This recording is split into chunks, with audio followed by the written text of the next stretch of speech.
Greetings, humans. You have entered the Command Zone, your destination for all aspects of Elder Dragon Highlander. Enjoy your stay.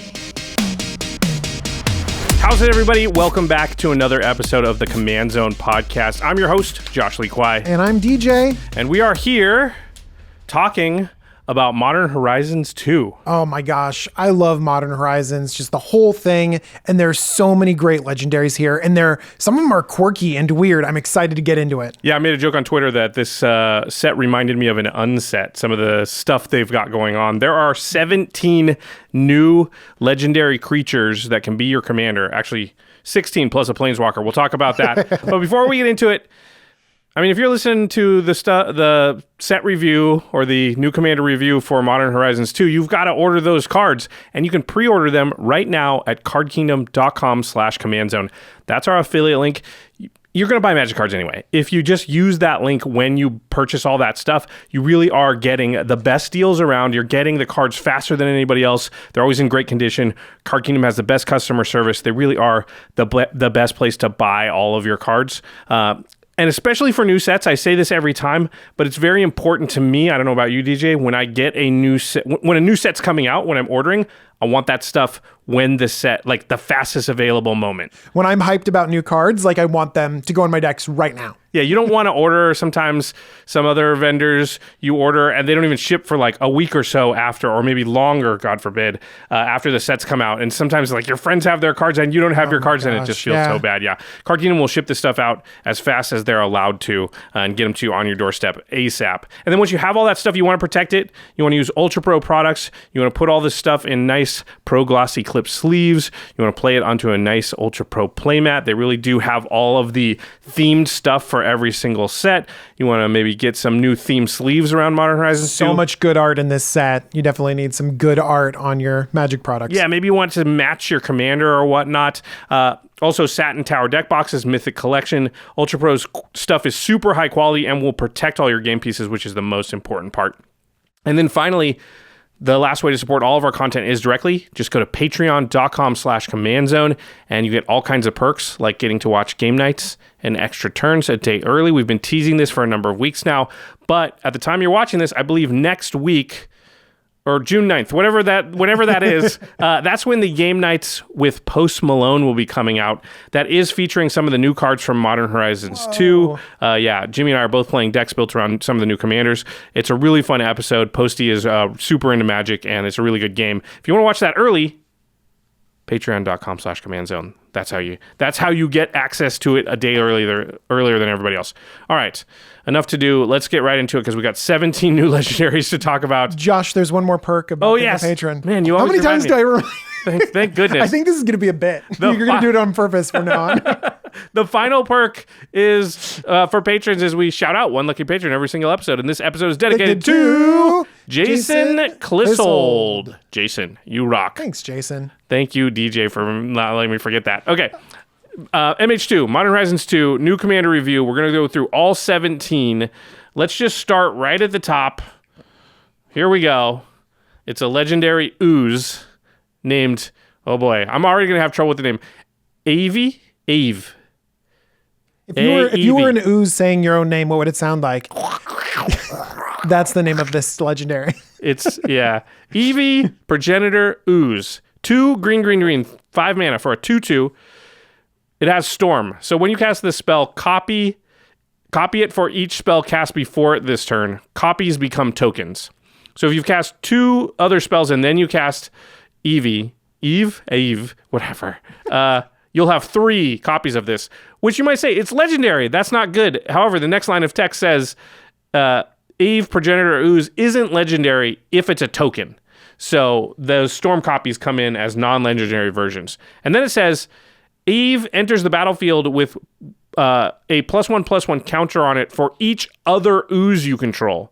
So in that scenario, if you cast 2 spells, then this, each of them will enter at the same time.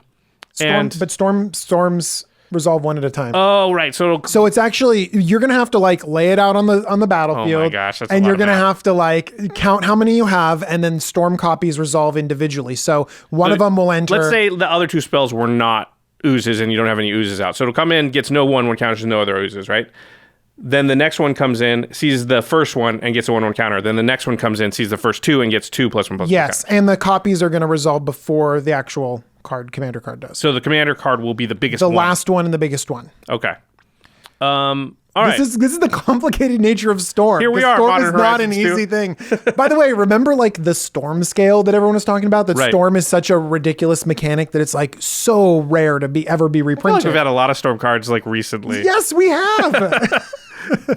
Evidently, Mara's not in charge of everything. All right.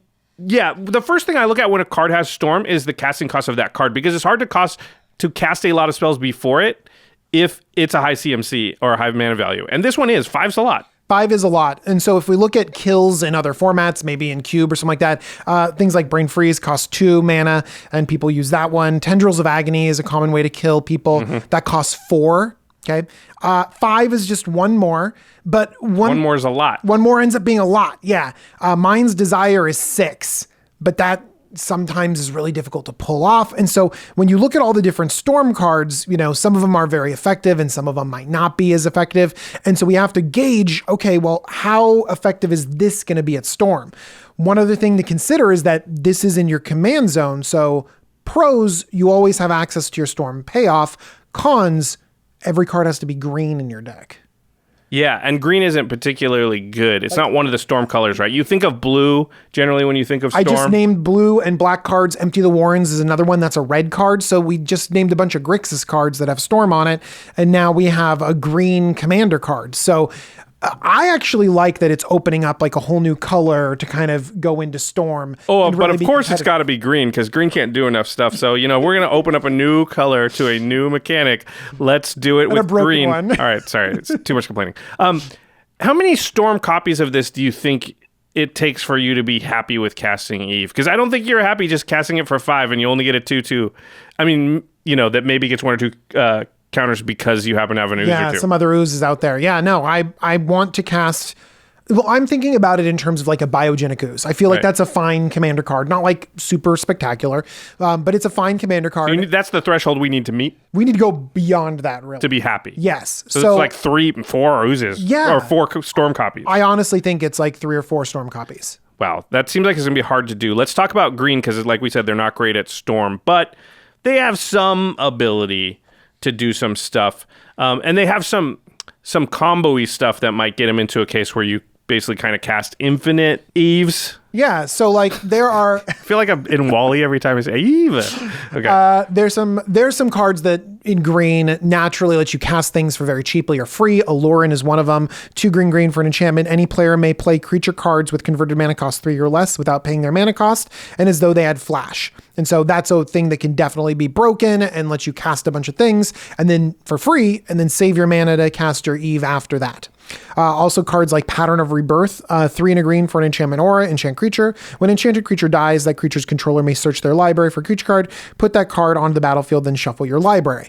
That essentially lets you sort of sacrifice Eve and get the combo pieces that you need to. So there's a few different green things that lets you manipulate creatures, cheat mana cost, stuff like that. Sure, and green is good at a few things that generally Storm decks want. So Storm decks want usually 2 things, which are rituals and card draw. You usually want the perfect spell is like Manamorphose, which you can't play in this deck, but it's like creates mana and draws you a card. And that's really what you want to do, because what you want to do is cast a spell that leaves you either up mana or even on mana, and either up cards or even on cards. So I cast a card and I replace the card, and the card that I cast gave me my mana back. If you could just play 50 of those, because you can just keep playing those over and over.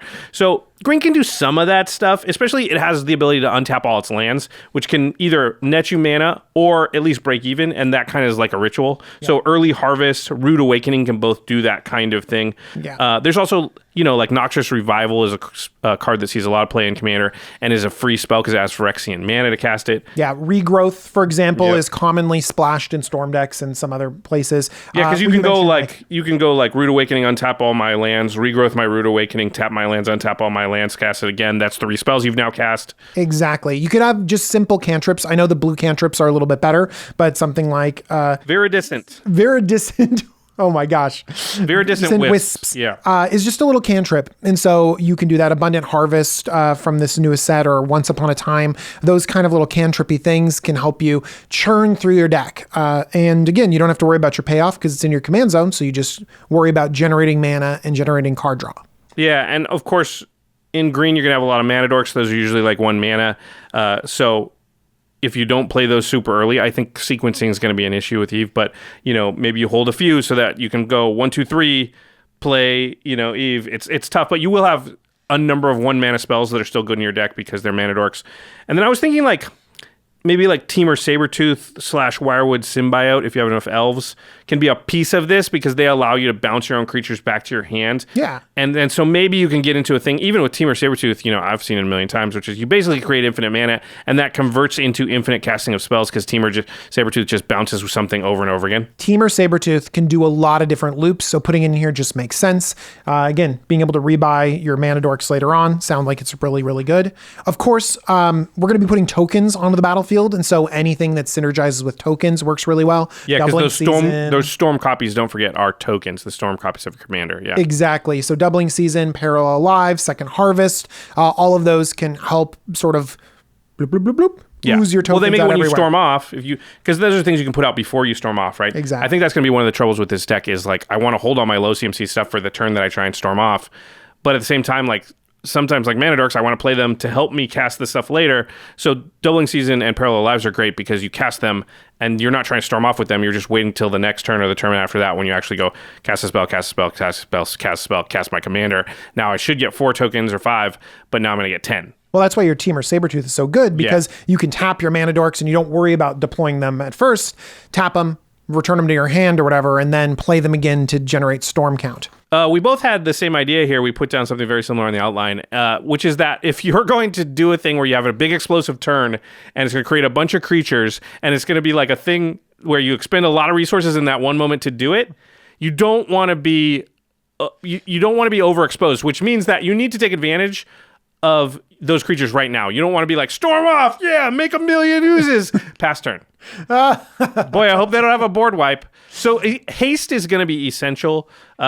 Concordant Crossroads is a really good spell to do this because it's 1 mana, so it can help you storming off. Mm-hmm. And it gives haste to everything, including your opponents. But if you're going to try and either win or be debilitatingly ahead by the end of that turn, I think Concordant Crossroads is kind of a must. Crashing Drawbridge we talk about a lot these days, and I think it's just a very good card.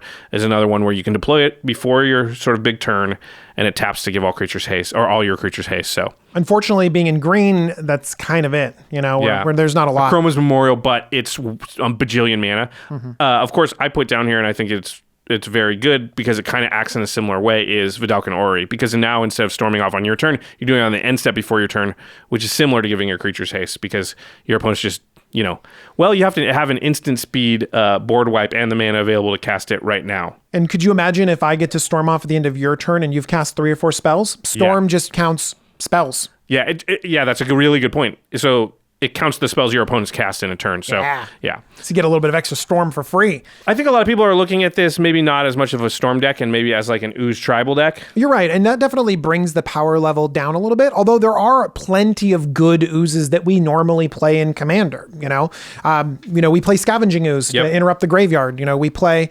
Acidic Slime. Yeah, to just interrupt some stuff. And there's a bunch of oozes. You can look it up, but we don't have to go into how ooze tribal works because you can just go on EDH Rec and kind of look up ooze tribal, and most of those cards will be there. I think this will be a fine version of the deck, but I think it'll be a cool version. I'm not sure that this is the best commander if you're doing this, though. It's probably in the deck, and then maybe you use something else as that pumps all your oozes or something in the command zone. But then who's your ooze commander then? Your ooze commander is not oozy? Yeah, I just don't think this doesn't need to be in your command zone if you're not going to storm off. It should be an ooze that's in the deck, and now maybe it's Morphon or something else that it's at least helping you do other things. Yeah, I can see that. Yeah, and then you're in green. You could find tutors if you want to find Aeve. Okay, let's move on to the next one. Do you want to try and say it? Yes, I do, but I don't want to look at the card. Oh, you're going to do the cheat? I want to look at the cheat. Read the card. Read the card. Ready, go. As that's as far as you got. One more time. Go. Just try and bumble through it, even if you get it wrong. Asmoranomardicadaistinaculdacar. Good. It is Asmoranomardicadaistinaculdacar. That was really really good. I may have practiced that a few times. I practiced Jimmy's cheat sheet. And Josh made me read the card. I'm like, I'm ready for this on camera. We're going to call her Asmo. Asmo. Okay, so Asmo, this is one of the reasons why it feels like an unset, because that name, Asmoranomardicadaistinaculdacar, is hard to say. With no casting cost. Yeah. Just the name too long, no casting cost. They had to take the casting cost off because the name is so big. All right, she's a 3/3, legendary creature, human wizard. It says, as long as you've discarded a card this turn, you may pay a hybrid Rakdos to cast this spell. So if you've discarded a card this turn, it's 1 mana to cast Asmo. And then it says, when Asmoranomardicadaistinaculdacar enters the battlefield, you may search your library for a card named the Underworld Cookbook, reveal it, put it into your hand, then shuffle. And she also says, sacrifice 2 foods. Target creature deals 6 damage to itself. So she brings a card with her, and then also, you may have guessed that other card, which we're going to read in a second. It has to do with food tokens, creates food tokens. And because Asmoranomardicadaistinaculdacar is a chef, evidently. She's like cooking in this picture. And then, so she has that removal aspect, sacrifice 2 food, and target creature deals 6 damage to itself. Also interesting that creature's dealing damage to itself, so Asmo's not doing the damage. That's interesting, yeah. Okay, Asmo comes with the Underworld Cookbook. It's a 1-mana artifact. Tap, discard a card, create a food token. You can also pay 4 and tap, sacrifice the Underworld Cookbook to return target creature card from your graveyard to your hand. Okay, so we'll revisit that in a second, but the cookbook deals with food and sacking creatures. Gives you a discard outlet. Apparently, she needs something to discard to be able to be put onto the battlefield anyway, so you're going to have some discard synergies in here too. Oh, right. You discard a card, which allows you to cast Asmo, which doesn't matter because the first time to find the cookbook, you have to get Asmo out. But then once you do that, this is a discard outlet, and then it helps you return the stuff that you're discarding. Got it. Okay. Let's talk about a rulings thing really quick here before we get into the synergy cards. Because I think a lot of people might get confused and think like, oh, you don't have to play commander tax with Asmo. Because it has no casting costs. Yeah. It does say, as long as you've discarded a card this turn, you may pay 1 mana hybrid Rakdos to cast this spell. You are casting it. They learned with Derevi, don't do an activated ability from the command zone. So this is a casting. So it does count every time you cast it out of the command zone. It just has an additional requirement to cast, which is you have to have discarded a card. So you will pay commander tax on that each and every time. Yeah, I'm glad we could clear that up. Okay. You actually think the Underworld Cookbook is like a decent card even outside of an Asmoranomardicadaistinaculdacar deck? I think that being able to discard sometimes could be really important. Like there are madness decks out there. Like we've seen Anya Falconwrath like do some cool stuff. And so just having a little guy out here that can just discard and create a food token, it can, work with those thematic cards, and sometimes making a food is good. It's not like the most amazing thing in the world, but I think that find a spot. Yeah, I think a lot of people can play it for sure. I'm going to tease this. Mm-hmm. Jimmy is playing an Asmoranomardicadaistinaculdacar deck in the Post Malone episode of Game Nights coming up. So Jimmy actually provided us with the secrets to the deck here. The secret recipe. For me to pronounce his name. The secret recipe. So you obviously want to discard cards, and Jimmy had some cool ways to do that. One of the best ways is to cycle, because cycling counts as a discard. So like the cycle lands, polluted mire, smoldering crater. Do you just want to read the cycle rules text off of a card? Yeah, absolutely. So cycling says the amount it costs to cycle it, and it says discard this card, draw a card. So anything that has cycling actually has a discard on it, but it replaces itself immediately. And so cycle lands, polluted mire, smoldering crater are good. Tectonic reformation gives all your lands cycling for a cost. Archfiend of Ifnir has cycling on it and actually pays you off for cycling or discarding. Or discarding, You can start like wiping out your opponent's board. And, it gives -1/-1 to each creature for every time you cycle or discard. There's things like Rooting Moloch. You want to read it? Yeah, Rooting Moloch is 4 and a red for a 4/4 creature lizard. It has cycling 2. That's probably what you're using it for. But if you are playing in the later game, when it enters the battlefield, exile target card with cycling ability from your graveyard until end of turn. Until the end of your next turn, you may play that card. So look into your graveyard and be like, all right, what's in there? Okay. And then you can play it. Early, it kind of enables your commander and does a bunch of other synergy with your deck. And later in the game, it actually becomes a card that gets another card out of your graveyard, kind of regrowths a cycling card. So there's a lot of cool cycling cards, which I love cycling as a mechanic, so it's great that works in this. And then, obviously, there's a ton of other ways to discard in the deck, and we're going to talk about, Jimmy has a little note for everybody at the end of this. But when you're discarding stuff, you want to make sure that you're discarding for value, because you don't want to just lose a card. So you want to make sure any of your effects that are discarding things, there's also something tied to that discard, so you're getting something when you do that. So not only are you saying, I can have this to play my commander, but I'm also getting something out of it. So let's talk about like Tortured Existence. Yeah, Tortured Existence is a 1-mana enchantment. It's 1 black, and you can pay a black to choose and discard a creature card. Return target creature card from your graveyard to your hand. So great. Yeah. Like this is a very solid card in a lot of different commander decks. It's cheap. It has a very simple activated ability, and you're like, oh, okay, discard this creature card, get this one back. And once you have enough in there, it's actually like Survival of the Fittest which at is that point. which is a crazy card, because expensive card. It's not just like getting a creature. It's tutoring for one, because now if you got 10 creatures in your graveyard, you're like, well, I get my pick. There's Glint Horn Buccaneer, which is a combo-y type card, but also just works in discard decks in general. The relevant text is, whenever you discard a card, Glint Horn Buccaneer deals 1 damage to each opponent. It also has the ability to let you discard on it too, which is also very relevant. I like cards that pay you for discarding and allow you to discard on the same card, because now they're a self-sustaining engine. Yeah, there's stuff like, we're not going to read all these, but Bag of Holding, Surly Badgersaur. Wait, Surly Badgersaur. Okay, Surly Badgersaur. We gotta read for Surly Badgersaur. It's like the bone miser of self-discarding, right? I love it so much. Okay, Yeah. because he's surly. Okay, 3 and a red for a 3/3 Badger Dinosaur. Whenever you discard a card, put a +1/+1 counter on Surly Badgersaur. Whenever you discard a land card, create a treasure token. And whenever you discard a non-creature, non-land card, Surly Badgersaur fights up to 1 target creature you don't control. So you get to kind of decide based on what it is that you're discarding, what you get. It's like Waste Not, I suppose. Yeah. There's also like Rummaging in general is really good with this deck, because Rummaging is when you discard a card and then draw a card, whereas Looting is when you draw a card and then discard. But Rummaging is really good because it's just like cycling, where you basically are at card parity. You don't lose a card and that will turn on Asmo, and also just incidentally get you this value from things like Surly Badgersaur. You also probably put Bone Miser in the deck. Anya Falconwrath is a good example of Rummaging.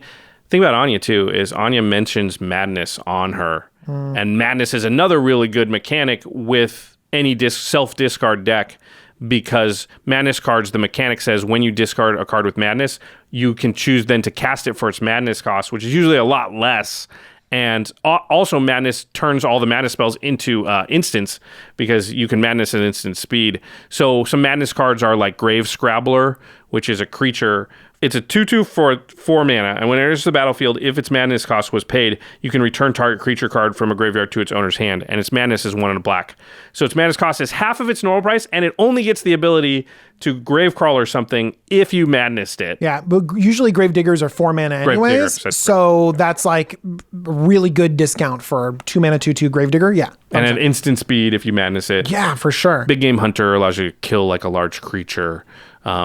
So a lot of really cool stuff you can do with self-discard. I like self-discard a lot over mass discard, because you're not stopping your opponents from doing stuff. You're not making them discard. You're just discarding and using your graveyard, which is a lot cooler. It's like you're doing stuff without stopping other people. Well, there'll be a card later we're going to talk about that encourages you to make other people discard. I like that one a lot less. Obviously, you're dumping a lot of stuff in the graveyard, so you want graveyard synergy, ways to reanimate stuff, animate dead. Do we want to read all these? Probably I don't not. know. I like Underworld Breach. Right, It's a right. pretty good one too. Underworld Breach, Jessica's will, just assume we say that for every deck that has red in it. Right? Like, everyone's just playing Underworld Breach and Jessica's will and all the red decks that have red, right? Like, I don't care what other colors are present. You're playing those cards. Good one, Shadow of the Grave, 1 and a black, instant, return to your hand all cards in your graveyard that you cycled or discarded this turn. So you can kind of like go off a little bit and then get all those cards back. That's Cycle, get them all back, yeah. Yeah. All right. Asmoranomardicadaistinaculdacar. We just wanted to put it on screen, something somebody put on Twitter, which is a pronunciation guide. So it's Asmoranomardicadaistina. I think of it as Daistina Culdacar. There you go. Everybody can pronounce it now, right? Perfectly. Yeah, no problem. Especially if you're playing it. I'm going to read this little note. This is from Jimmy, right? Yeah, this is from Jimmy. Imagine I'm speaking in Jimmy's voice here. As a commander, this isn't great. Turns out a lot of food generating spells are green and much less so in black and red. So you lose out on that part of the card if you're trying to build around it. The synergies you could build around are more based upon discarding cards and utility from the graveyard. Morrow says they wanted to give Madness more of a chance in Modern, so there's a lot of that sub-theme running around in Modern Horizons too. And it is a theme they have been adding slowly over time. If you build this as a commander, you need to have lots of access to discard abilities and then utilize those for maximum value. Yeah, and I think that's a thing that he said when he was testing the deck and playing the deck is you want to make sure you can discard. That's the biggest hurdle you need to get over. And it's promising that there might be some more Madness coming out because Madness is a very cool mechanic, but it has to be costed right, you know, for sure. All right, let's get to the next one. Captain Ripley Vance. 2 and a red for a 3/2 legendary human pirate. Whenever you cast your third spell each turn, put a +1/+1 counter on Captain Ripley Vance. Then it deals damage equal to its power to any target. And it starts as a 3/2? Yeah. So if you cast 3 spells, presumably the turn after you play this, it would 4/3? It would be a 4/3 and then it would deal 4 damage. Ow! Into anything, too. Casting 3 spells is hard. It's really hard. I mean, now you're just kind of storming off for a little bit of damage. Yeah, you're absolutely right. Casting 3 spells is way harder, and I know because there are a lot of decks out there that are like cast 2. You know what I mean? That was a whole mechanic in the original Modern Horizons was like cast 2 spells, and it's like a mechanic they've sort of been playing with for a while now. If you cast your second spell, do stuff. Yeah, 3 spells. Oh my gosh. Yeah, I know. At least you're. Yeah, and you're gonna have to be on turn 4. You need 2 1-mana spells, you know, or free one and a 2 and a 2. Yeah, like, that's a lot of cards in your hand. Like, what are you? I mean, I think most of your cards in your deck are gonna have to be 3 CMC or less, and probably 2 CMC or less to realistically be able to trigger commander. You're in mono red. Mono red does have some cantripy things, which is what you want, like 1 red mana, do something, draw a card. But there are also ways to kind of supersize this, as far as like. Make it so the damage from Captain Ripley Vance is a lot. So the first category here is pump the power. So make Captain Ripley Vance bigger. So the 3 spells you're casting are kind of growing her. And then by the time you get to the third one, instead of doing 4 damage, she does 20 or something crazy. Yeah, like I would not be satisfied to just deal 4 damage after putting that much effort into it. So cards like Fists of Flame, which is 1 in red, draw a card until end of turn. Target creature gains trample and +1/+0 for each card you draw this turn. I could see that as like the last spell you cast actually, and giving it a pretty big pump and moving you forward in your deck to drawing more cards. Yep. Balduvian Rage, it's X and a red. It's just give it +X/+0. Yeah, you draw a card, but not immediately. Unleashed Fury, 1 in a red, double the power of target creature until end of turn. I like that one a lot. That one we can get a lot. Yeah, exactly. Even with trigger on the stack, if you were later in the game, you might be able to be like, okay, boom. For sure. Invigorated Rampage, 1 in a red. It's got 2 modes, but we're interested in the +4/+0 to target creature and trample. Notice they have a few cards that give trample so that attacking with Captain Ripley Vance would work, actually, because that could be important too. Yeah, I mean, if you cast 3 spells, Unleash Power is one of them, suddenly it's got like 20 power or so, hit somebody for 20 and then attack them for 20. Like, well, I mean, if we're in Magical Christmas Land and we have 20 power, can we just make it 21? No, because it's not commander damage, because it is but if we attack, damage. though. Well, yeah, you'll have to get the attack. Yeah, you have to get the attack in. You do 20 damage to your 1 blocker. It's like anywhere, right? Your blocker, 21 damage. Swing. Swing. Okay, well, let's talk about some spells that allow you to cast more spells so you can really get the most out of the trigger. So we call in this category cast twice. Yeah, we just saw creative technique, and if you demonstrate it, which means I let you do something, I get to do this twice. So I'm going to cast 2 copies of creative technique. It doesn't even matter what I get, just casting 2 spells. Casting 2 spells, yeah. Dire Fleet Daredevil only costs 2 mana, but then I can look at my opponent's graveyards and cast something from there. Hopefully they have something cheap like a cantrip. 2 spells. Goblin Dark Dwellers, it's 5 mana, but you can cast something, see a mana value 3 or less from your graveyard. You're going to have a lot of those. So that's 2 spells for 5 mana. Mizzix's Mastery, just on its face value, 4 mana to cast something from your graveyard. That's 2 spells for 4 mana. If you overload it, you are for sure getting the trigger off of your legendary. Yeah, who's had some experience with Mizzix's Mastery? Yeah, it is pretty cool. Okay, the next category is keep casting. You need mana to keep going a lot of times, and you need cards, but mana is really the big stopping point here. So Burgi, every time you cast a non-creature spell, you get a red mana. That's going to allow you to keep going. Runaway Steamkin, we've seen this on extra turns. Every 3 red spells you cast, you're going to be able to take the counters off and get a bunch of mana. Keep casting. Storm Kiln Artist, I keep talking about this card. This card's going to be really good. Every time you cast instant or sorcery, you get to make a treasure. It's really good to allow you to just keep casting spells. Then you want cheap card draw, because this is similar to Storm and how we talked about it earlier with the ooze, right? The two things you need, mana, which we just talked about, and cards, because that's what's going to run you out of gas and make you stop casting. So you can do things like Thrill of Possibility, Faithless Looting. These are like rummaging cards, Magmatic Insight to just keep your hand full. Yeah, you're going to be running into lands and big casting cards. You want to be able to pitch those and get what you relevantly need in that moment right there. And you can also abuse the fact that it's Captain Ripley Vance that's dealing the damage. So you give them lifelink or death touch, and then you get the life, or you just kill a creature even though you didn't get to 10 power, you only got to 4, still kills a creature because of the death touch. Also, you could give infect to just only have to do 10 damage, so Grafted Exoskeleton, obviously. That's pretty good. Yeah, it's a card we talk about a lot. You're welcome, Craig. Spike Shock Elder is a card that's been around for a long time and does something similar. 1 red mana for a 1/1, and it has an activated ability, 1 red. Spike Shot Elder deals damage equal to its power to target creature or player. So you kind of have a backup version that you can actually activate. Wait a second, this card might be better than the commander. Well, yeah, but it can't sit in your command zone, so you don't have the choice of it. Yeah. Attacking on a different axis is, being able to win even if you're not casting 3 spells, something bad happened, whatever, you're kind of top decking. Chandra's Ignition, if you can still pump Captain Ripley Vance maybe once only, and then get that off, maybe you could still do cool things. You could just fling the captain at somebody if it gets big enough. Just fling it. Yep. Chandra's Incinerator is a good one. 5 and a red for a 6/6. This spell costs X less to cast, where X is the total amount of non-combat damage dealt to your opponents this turn, which you're hopefully going to be casting this a lot. So this big thing could only cost 1 mana. And then this lets you sort of move around your non-combat damage. Very cool synergistic card. All right, cool. I like Captain Ripley Vance, okay, but casting 3 spells, I don't think that's actually going to happen very much. I think that's going to be tough. I think it is tough. Yeah. All right, let's go on to the next one. It is Carth the Lion. 2 black, green, 4 mana for a 3/5 human warrior. When Carth enters the battlefield or a planeswalker you control dies, look at the top 7 cards of your library. You may reveal a planeswalker card from among them and put it into your hand. Put the rest on the bottom of your library in a random order. Carth also says, Planeswalker loyalty abilities you activate cost an additional +1 to activate.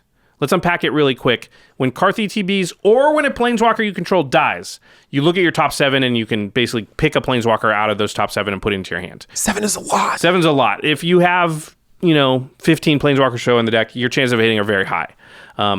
This last ability is pretty nuts, though. Planeswalker loyalty abilities you activate cost an additional +1 to activate. Cost +1. Because when you activate a loyalty ability of a Planeswalker, it's technically paying of a cost, even though sometimes that cost is increasing their loyalty. So in this case, let's imagine you had a Planeswalker and it had a -3 and it started at 5 loyalty. When you -3'd it, instead of going to 2 loyalty, you'll actually go to 3 loyalty because you'll add that additional cost, quote unquote, of +1.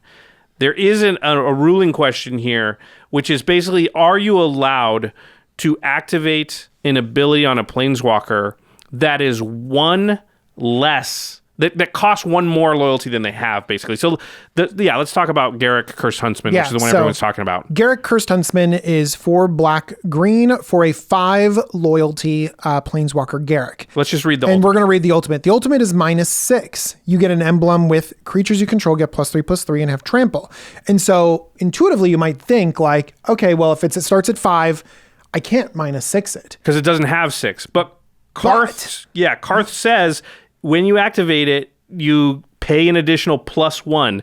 It's the cost. Yeah. And so that's really critical because however you do costs, you can decide how you apply them, but it's not like you do one and then the other. There's no stack with costs. There's no stack or whatever. It's just like, you decide how you're paying it, and then when you put those together, you're like, all right, that's 5. So we did consult with WotC, and basically the answer is yes. It works! Yes, you can ultimate Garruk with Carth out the turn you play Garruk. That's really good. Yeah, it's pretty good. Unlocks Golgari Super Friends, here we come.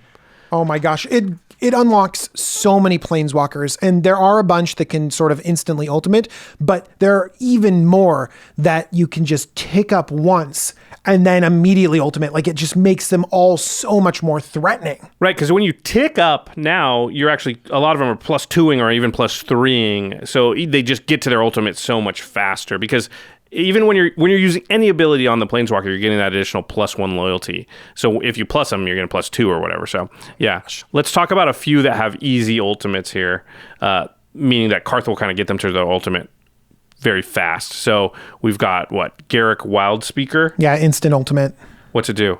It's just an overrun. So it's a 3 loyalty, but it's a -4 to ultimate, which means you could do it with Carth, and creatures you control get +3/+3 and trample. It's very similar to Curse Huntsman, actually. There's Nissa of Shadowed Bows. Bows. Oh yeah, bow. That makes sense. Gets something back from the graveyard. I think that the one I'm most excited about is Nissa Vital Force, which can, in an ultimate, says you get an emblem with whenever a land enters the battlefield under your control, you may draw a card. Oh, you get an emblem with Tatiova kind of on it. Yeah. So good. And there's so many more that just synergize super well. I mean, just look at one of the more powerful planeswalkers out there, Ugin the Spirit Dragon, comes in with 7 loyalty.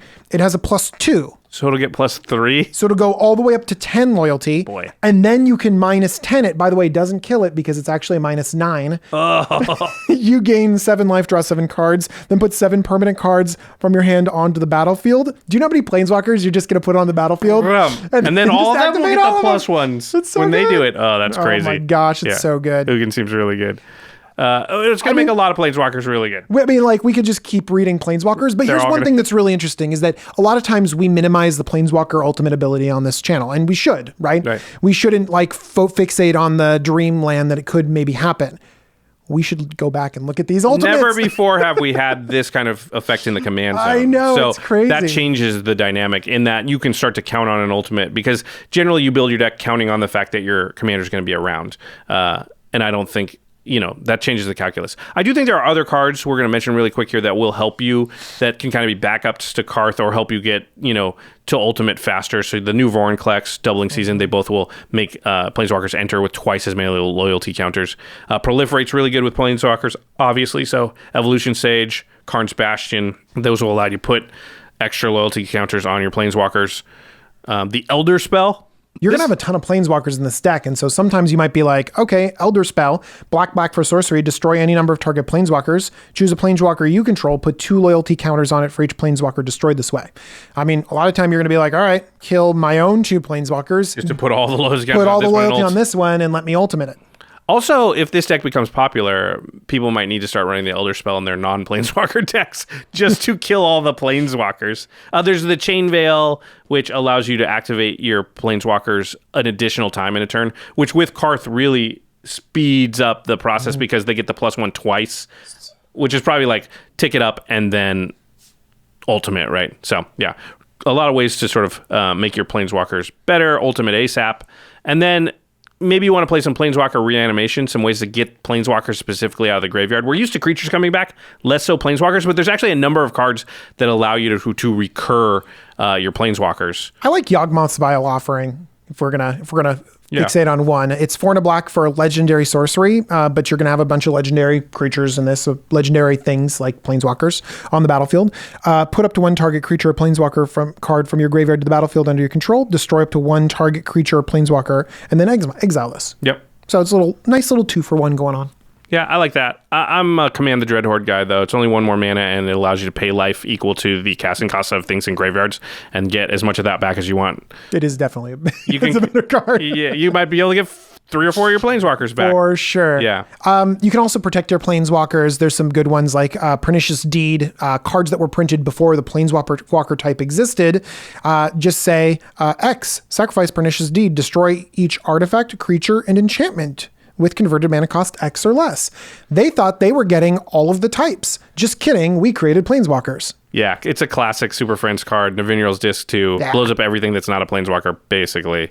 Oath of Liliana can kind of be in a sack similar a creature, make some 2/2s to protect your stuff. Yeah, you definitely don't want people getting at your Planeswalkers, but Garth helps a lot. Carth helps a lot. I know. There is a Garth, but and if your stuff dies, like you just go 7 deep and you get another one, like sometimes people just won't want to kill your Planeswalker because they're like, wait, you're just going to trade this like dinky Planeswalker in for something better? Whew. So good. I'm so excited. All right, let's talk about the next one, which is a Squirrel General. In fact, it's called Chatterfang, Squirrel General. 2 and a green, 3 mana for 3/3. Has Forest Walk. It's a squirrel warrior, by the way. It says, if one or more tokens would be created under your control, those tokens plus that many 1/1 green squirrel creature tokens are created instead. And then you can pay a black, sacrifice X squirrels, and target creature gets +X until end of turn. So if you had a card, an imaginary card that just said create 5 sapperlings, if Chatterfang's out, it'll still create the 5 sapperlings, but it'll also create 5 squirrels. So now that's 10 tokens you got instead of 5. Yeah. That's pretty cool. And I know people are excited about this because it is a squirrel legendary. Before we had to use a Cornelia.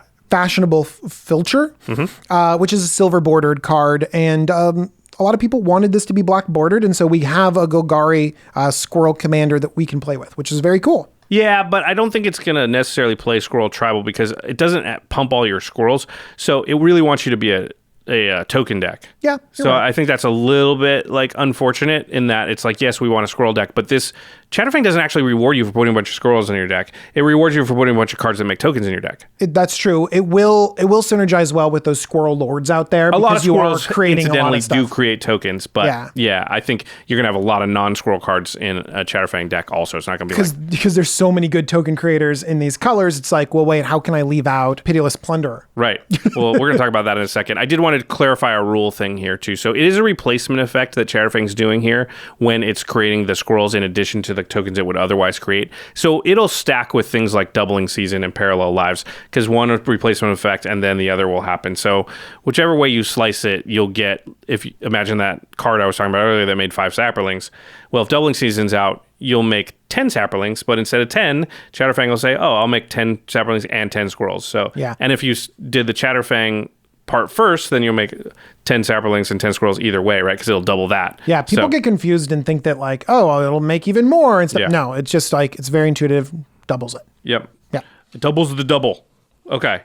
Let's talk about the fact that Chatterfang actually triggers on any token creation, which is kind of nuts. It's not just token creatures, which seems like a little bit of a mistake. Pitiless Plunderer and this card seems crazy. Let's read Pitiless Plunderer is 3 and a black for a 1/4 human pirate. Whenever another creature you control dies, create a colorless treasure artifact token with tap, sacrifice this artifact, add 1 mana of any color to your mana pool. Why doesn't Pitiless Plunderer say non-token creature? So now if a squirrel dies, it actually creates a treasure and a squirrel. And then assuming you had a sack outlet because the squirrel died already, now you're infinite treasures right there. And also infinite squirrel sacrifices. So Altar of Dementia immediately wins you the game, mills everybody out. Ashnod's Altar or Phyrexian Altar, infinite mana in 2 ways, right? Because not just infinite mana from the altar, but also infinite treasures. You have a sack outlet on so even though this doesn't immediately win you the game, you do have a sacrifice outlet on your commander too. So you can infinitely pump something, although it gets +S -X, so you don't want to do that because it'll kill it. But you could activate it as many times as you want. Do a bunch of activations and stuff like that and keep sacrificing over and over again. If you have Skull Clamp, it'll draw your whole deck. Because remember, Pitiless Plunderer is given that treasure, so you always have the 1 mana to play for Skull Clamp, draw the 2 cards, make a treasure and a squirrel, draw the 2 cards, etc., etc. Pitiless Plunderer, definitely the best card in this deck. There's a bunch of other ways to sort of trigger and get tokens for cheaper, easy, or free. Tireless Tracker makes clues on landfall.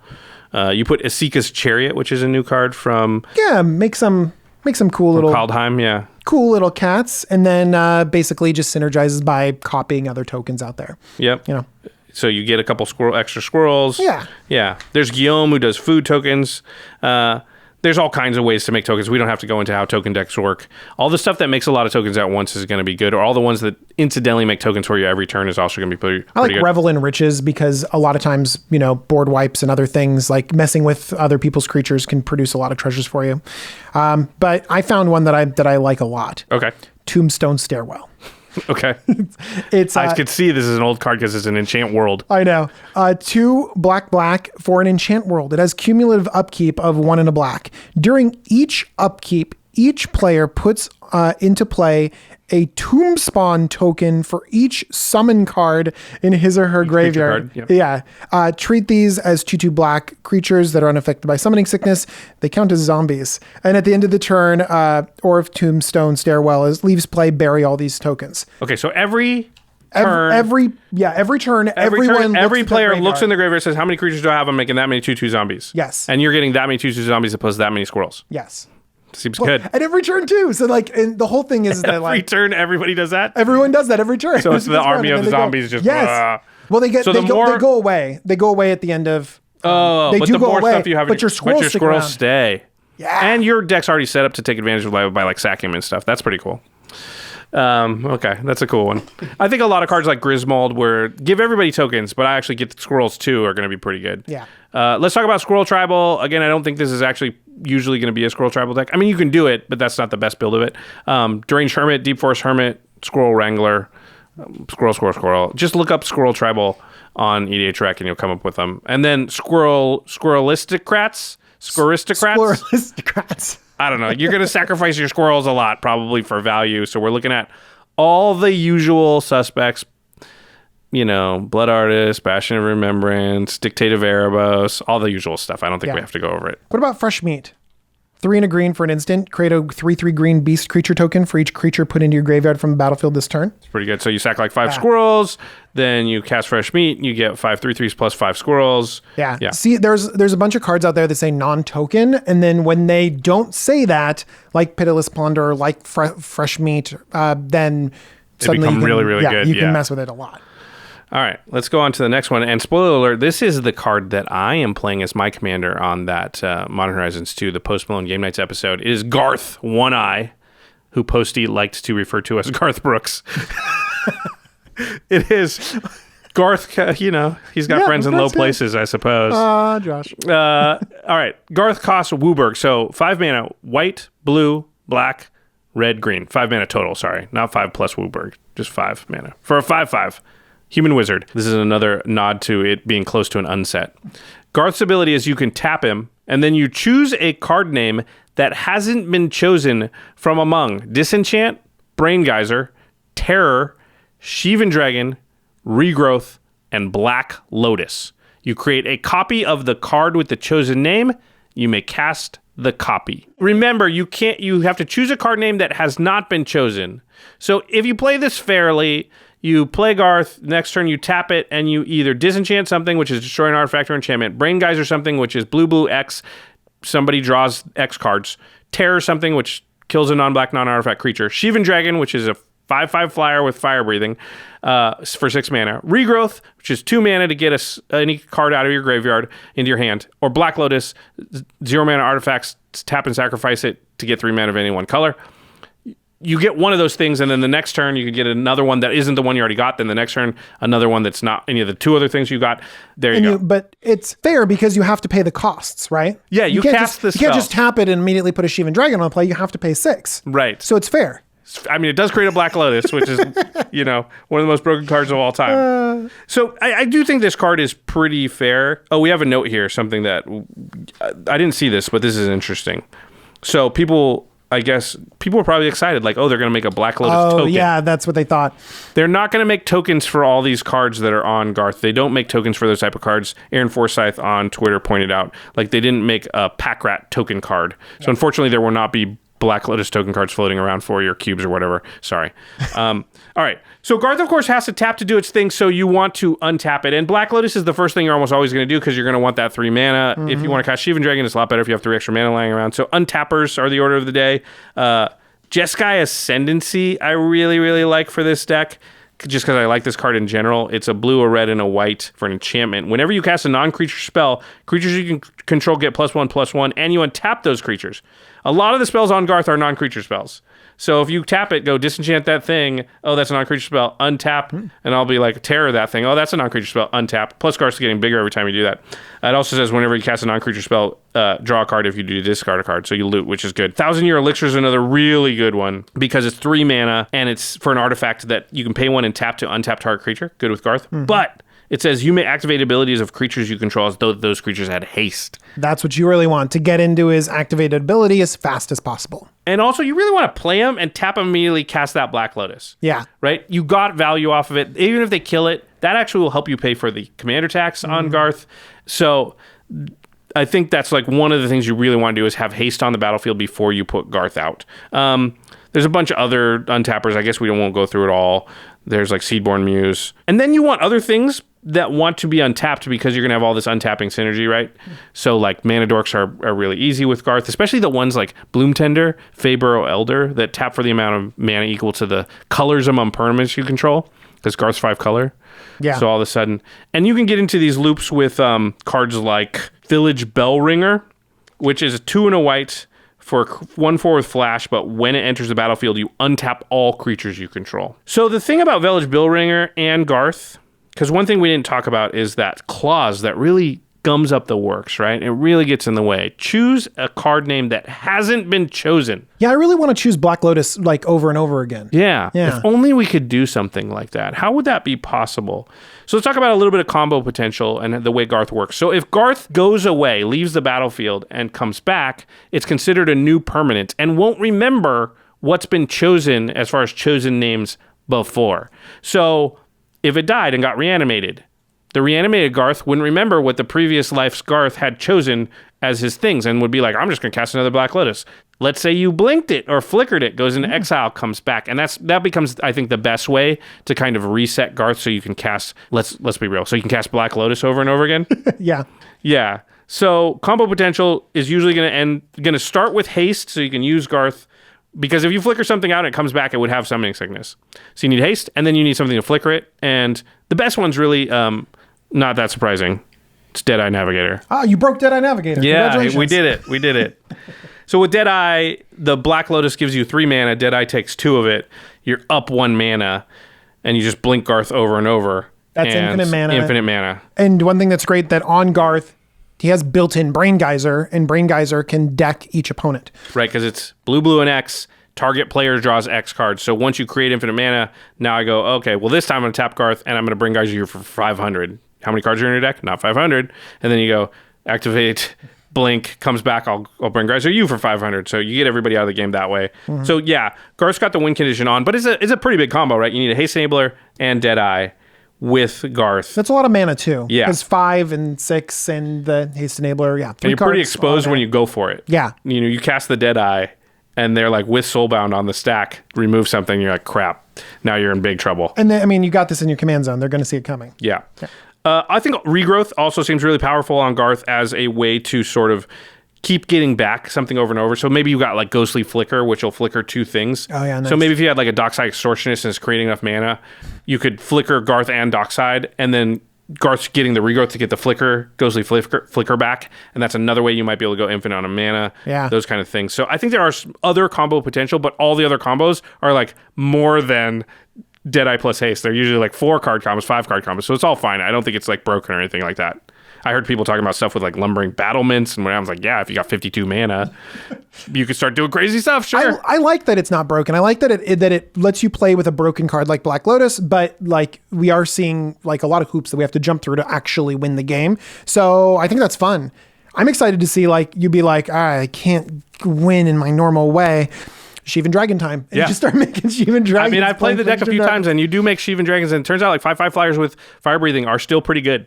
So yeah, I've definitely cracked my Black Lotus to give it more fire breathing. Yeah. I've done that. Yes, that feels good. I had a game. It's not on game nights necessarily. We've played this deck a few times, but I did have a game where I knocked somebody out by cracking a Black Lotus to feed it to Fire Breathing for the Sheevan. Yeah. All right. Good times. Haven't said those words since 1993. Okay, we've got a bunch more commanders to go. We've got tons and tons and tons. So we're going to take a quick break really fast. Hear from our sponsors. We'll be right back. 'Tis I, King Kenrith. I'm widely known as a man of the people. I put my gilded pants on one leg at a time just like anybody else. And like many people, I too struggle with debt. Perhaps you got stuck with a high interest rate, or maybe you just missed a bunch of credit card payments after you were transformed into an elk by a shirtless hunk. These factors are often outside our control, but relief is possible. With Upstart, the fast and easy way to pay off your debt online. Unlike other lending companies, Upstart looks at the financial big picture. Sure, my credit score isn't perfect, but I do have steady employment. I'm a king! Other lenders try to keep you in debt forever, but with a 5-minute rate check, Upstart can get you a fixed monthly rate to help you out of debt, so you can live happily ever after! Find out how Upstart can lower your monthly payments today when you go to upstart.com/command. That's upstart.com/command. Don't forget to use our URL to let them know we sent you. Loan amounts will be determined based on your credit, income, and certain other information provided in your loan application. Go to upstart.com/command today. And now I can finally afford to use my own abilities. But which one? Haste? Counters? Oh, I do love choices.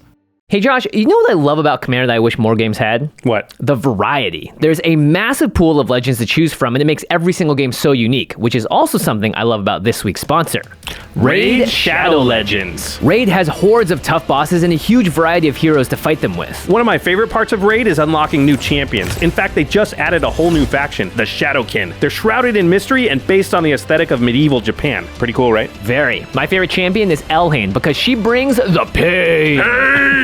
She takes out enemies with massive AoE attacks and unstoppable critical hits. And now's the perfect time to join the fight. Raid just passed their 2-year anniversary, so the game is bigger and better than ever before. Seriously, they just had a month and a half of awesome events and tournaments, and there's no sign of them slowing down anytime soon. This month, they're releasing a killer new batch of epic and legendary champions. So don't waste any time. Be the first of your friends to sign up for Raid Shadow Legends. Yes, join the fight and liberate the realm. Wow, I got goosebumps. Thank you. I am an actor. I am Rage Incarnate, Fury made flesh. I am the Inferno Titan, and anger brings me power! Or, at least that's how I used to justify my behavior. The truth is, I wasn't in control of my emotions. That's why I turned to BetterHelp. They assessed my needs and matched me with my therapist, Dave, an anger management specialist. Now, Dave and I set up weekly meetings online or over the phone, so I never have to leave the comfort of my living room. And with BetterHelp, I can message Dave anytime I want, if I'm feeling too hot-headed. Plus, they have counselors who work with grief, anxiety, depression, and a whole bunch of other issues. So no matter what's bothering you, BetterHelp is there. We want you to start living a happier life today. As a fan of the Command Zone, you'll get 10% off your first month by visiting our sponsor at betterhelp.com/commandzone. Join over 1 million people who have taken charge of their mental health. Again, that's betterhelp, HELP.com/commandzone. Sure, I still get angry when Sun Titan eats guacamole that I clearly labeled as mine. But now I can manage it. See? I barely even exploded there. Thanks, Dave. All right, we are back. We are talking about all of the new legendary creatures / one planeswalker that can be your commander from Modern Horizons 2. Without further ado, because this is going to be a long episode, let's just go into the next one, which is General Ferrous Rokiric. 1 red-white for a 3/1 legendary human soldier, hexproof from monocolored. Whenever you cast a multicolored spell, create a 4/4 red and white golem artifact creature token. So multicolored matters. General Ferrous does not like monocolored, or isn't scared of monocolored, I suppose. You went through and counted every single Boros card that exists. Boros and Lorehold, right? Yeah, and Lorehold. I didn't leave out the Lorehold. There's only cards. like 15 Lorehold cards, and most of these are Boros. How many Boros cards have ever existed? These are cards that are multicolored, black, red and white. 183. It's kind of low, actually. Yeah, that's the thing. There'd be more. There's a lot of ones that are played a lot in Commander. So Boros Charm, Wear and Tear, Rip Apart. All of those are very commonly played. You know, if you're playing a lot of Boros cards, then, you know, there's some Boros cards that synergize with other Boros cards. Balefire Liege is 2 Boros. For a 2/4, other red creatures you control get +1/+1. Other white creatures you control get +1/+1. Whenever you cast a red spell, it does 3 damage to target player. Whenever you cast a white spell, you gain 3 life. That means that you are going to be putting 6/6s into play. Oh, nice, because they're both. And almost all the other creatures that you're casting are red and white. Yeah, so you're gonna fill the deck with cards that are red and white, so they're gonna get buffed on both ends. They're gonna get buffed, and they're gonna trigger both things. Legion's Initiative pumps the power of red cards, pumps the toughness of white cards. Everything's just gonna get pumped +1/+1 for this nice little anthem. Yeah. So let's talk about multicolored tribal here, because there are a bunch of cards. This is a theme they've started to bring out in recent years, like multicolored cards. Let's give you some payoffs for playing that. Now, they're not all in red and white. Some of them are, there's a lot in like green and white as well. So you can't play them all in this deck, but things like Glass of the Guild Pact, which allows your multicolored creatures to get +1/+1. Then there's also Tome of the Guild Pact, which is a mana rock for 5, but whenever you cast a multicolored spell, you draw a card. Or just Filter, there's a good one, 4 mana for an artifact. Multicolored spells you cast cost up to 2 less to cast. So there's a lot of yeah, I guess we can read this last one. It's kind of cool. I'd never even heard of this card. I know, right? Pyro Convergence, 4 and a red for an enchantment. Whenever you cast a multicolored spell, Pyro Convergence deals 2 damage to target creature or player. So assuming this deck is going to cast a lot of multicolored spells, as many Boros / Lorehold cards as you can fit in there, then you can get some payoffs going. DJ, how many like multicolored red and white spells do you think are in the deck? Because it can't be all, right? You still need Mana Rocks. You're still going to play Swords of Plowshares. And also when you Jessica's Will. Yeah, when you start going through the list, you're like, oh, I don't know if I want to play that. So you just got to pick out your highlights and pick out the ones that really synergize with what you're doing, creating 4/4 golems. But you need enough of them to be able to create 4/4 golems. How many like multicolored Boros cards do you think are in the deck? I think you need at least a quarter of your deck, 25 cards in Boros to be able to make this work. Yeah, that's what we find whenever a deck has a theme, I think, is somewhere between 25 and 30 is generally the amount you're looking for. Otherwise, it just won't come up enough to really be a theme. And then you'll be really sad playing your general and just not getting 4/4. So you need a critical mass of cards that are red and white. I mean, you mentioned some synergies that they're trying to push this with, like the guild pack kind of things. Yeah. But Rayan, Angel of Rebirth, that's in Naya, and so this card could go in there as well. We have a list here of some generals that you don't play General Ferrous as the commander. You put it into the 99 of some other commanders. So yeah. Rayan, Angel of Rebirth, Gigantha the Wellspring, Ramos, Dragon Engine, Niv Mizzet Reborn, all of them really play a lot of multicolored cards in there. And so this card could fit right in. Yeah, all of those commanders encourage you to play more multicolored cards than the average deck. So that would make sense to me. And also, the general is a multicolored card itself, so will synergize.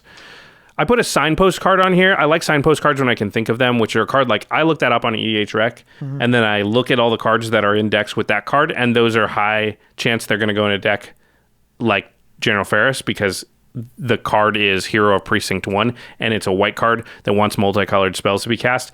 And so if I just go through, I'll be able to find any card that's got white or red probably is pretty good with General Ferrous because those two cards want the same thing. One thing I want to tell you is that this card is going to feel like every other Boros deck because you're playing a critical mass of Boros cards.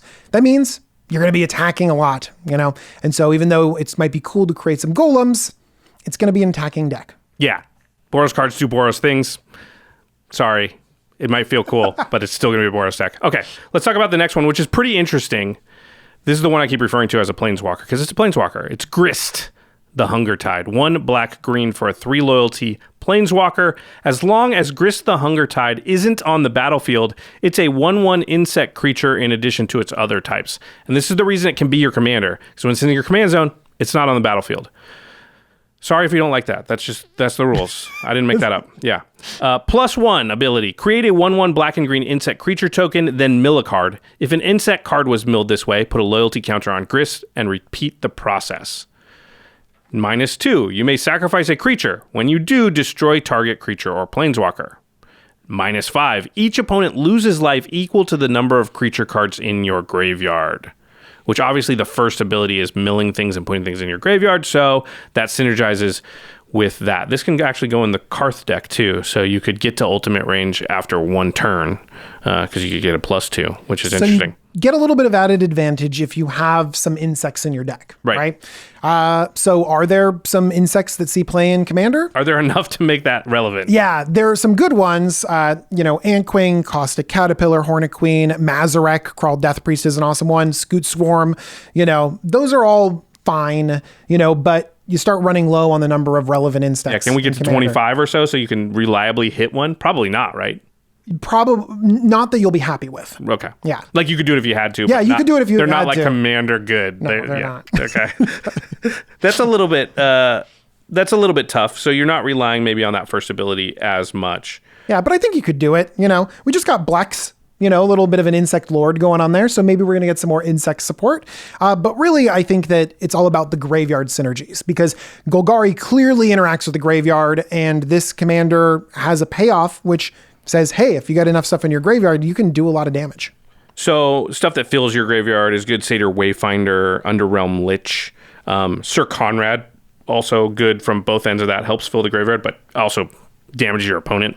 as you're filling your graveyard. That's pretty cool. Some interesting interactions. I think the most interesting thing about this card is that it is a creature in these different places, Including your graveyard, right? Yeah, including your graveyard. So this can't go in the deck, but in the 99 of a Sythis Blood Tyrant deck. Brood Tyrant, yeah. Brood Tyrant deck. If you mill this, it counts as a creature, and so it gets a zombie, That's in interesting. A Marin of Clan Neltoth deck, you can return this to the battlefield because in your graveyard, it's a creature. So it can target it. That's pretty interesting. You can collected company into this because it is a 3-mana creature.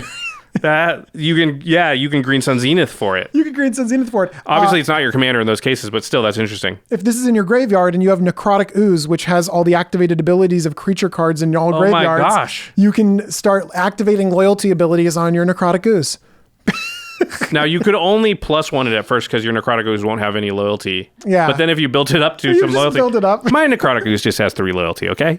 That's kind of funny. Yeah, and I think that's the unique part about this, and I think it's going to be pretty cool to see what else it can do, because it can do some cool creature-y planeswalker things. Yeah, I think it's fine. It's probably not going to be super powerful, but just a Golgari graveyard deck is going to be good, right? Because just the shell of that is always good. For sure. All right, let's move on to the next one. All right, we've got Lonis? Lunis? You got me. Sure. Lonis. Cryptozoologist. Okay.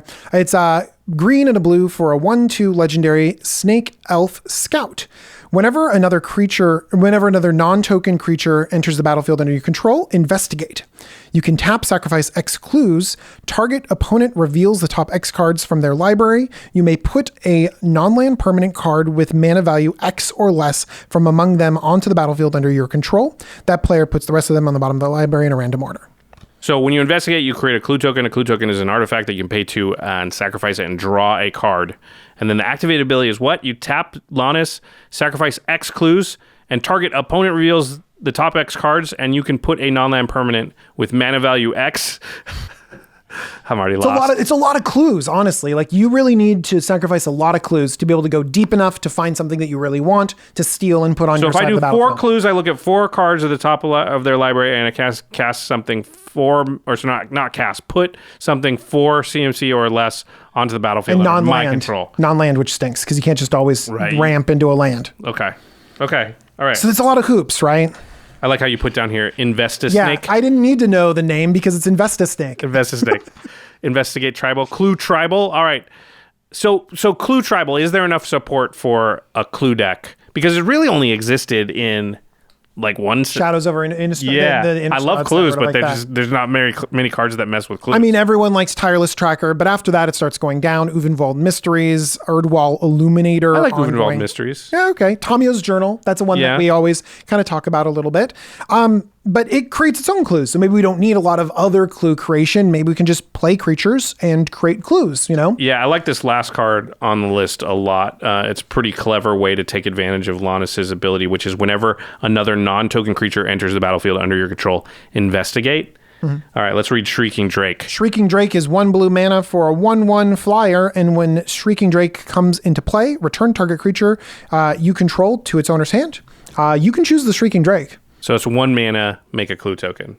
1 blue mana. So yeah, bounces Shrieking Drake says bounce myself, play myself again, bounce myself, play myself again, and then you will get a bunch of clues, which seems cool. And then you can maybe actually activate Lonis. I mean, it seems like if you just play creatures, you will generate a bunch of clues. What's the number at which you think activating Lonis is worth it over just cracking those clues for cards? I don't. 6? I don't know, because I would actually crack them for cards before I'd activate Lonis. Honestly. But I think yeah, that's true. But let's say you had like 8 laying around. You're going to use 6 on Lonis, right? Because you're not going to spend 32 mana or whatever. Sure. Yeah, you're right. I think I would use... So you have to have a few excess, and then I think it's got to be like 5 or higher. I think it has to be 5 because then you go so far deep, and then you're like, okay, I'm bound to hit a ramp or card draw spell. Right. At the very least. I hit something Oh, no, cool. Permanent. Oh, so yeah. it has to be. Oh, crap. Oh, my gosh. So I guess some decks it's not even good at all. Yeah, you're right.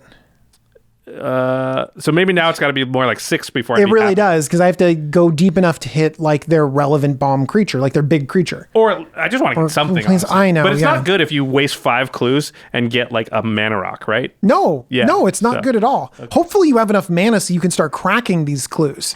Okay, obviously you want the token doubling stuff so you can get double clues. So doubling season, parallel lives, Adrix and Nev, blah blah blah.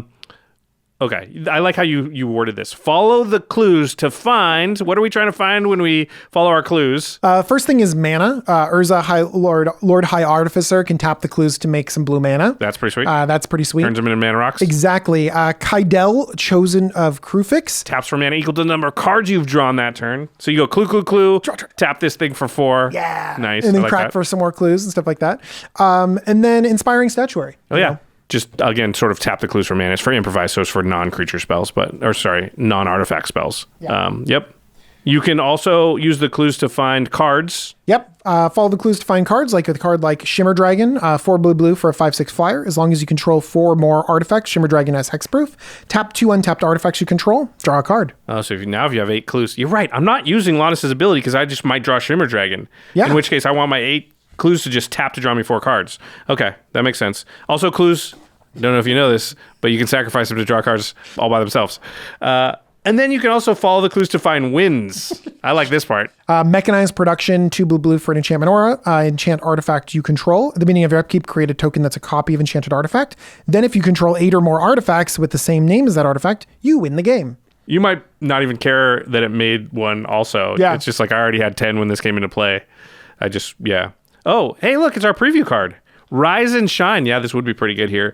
It's 1 and a blue for sorcery. The overload cost basically makes all your non-artifact creatures into 4/4s.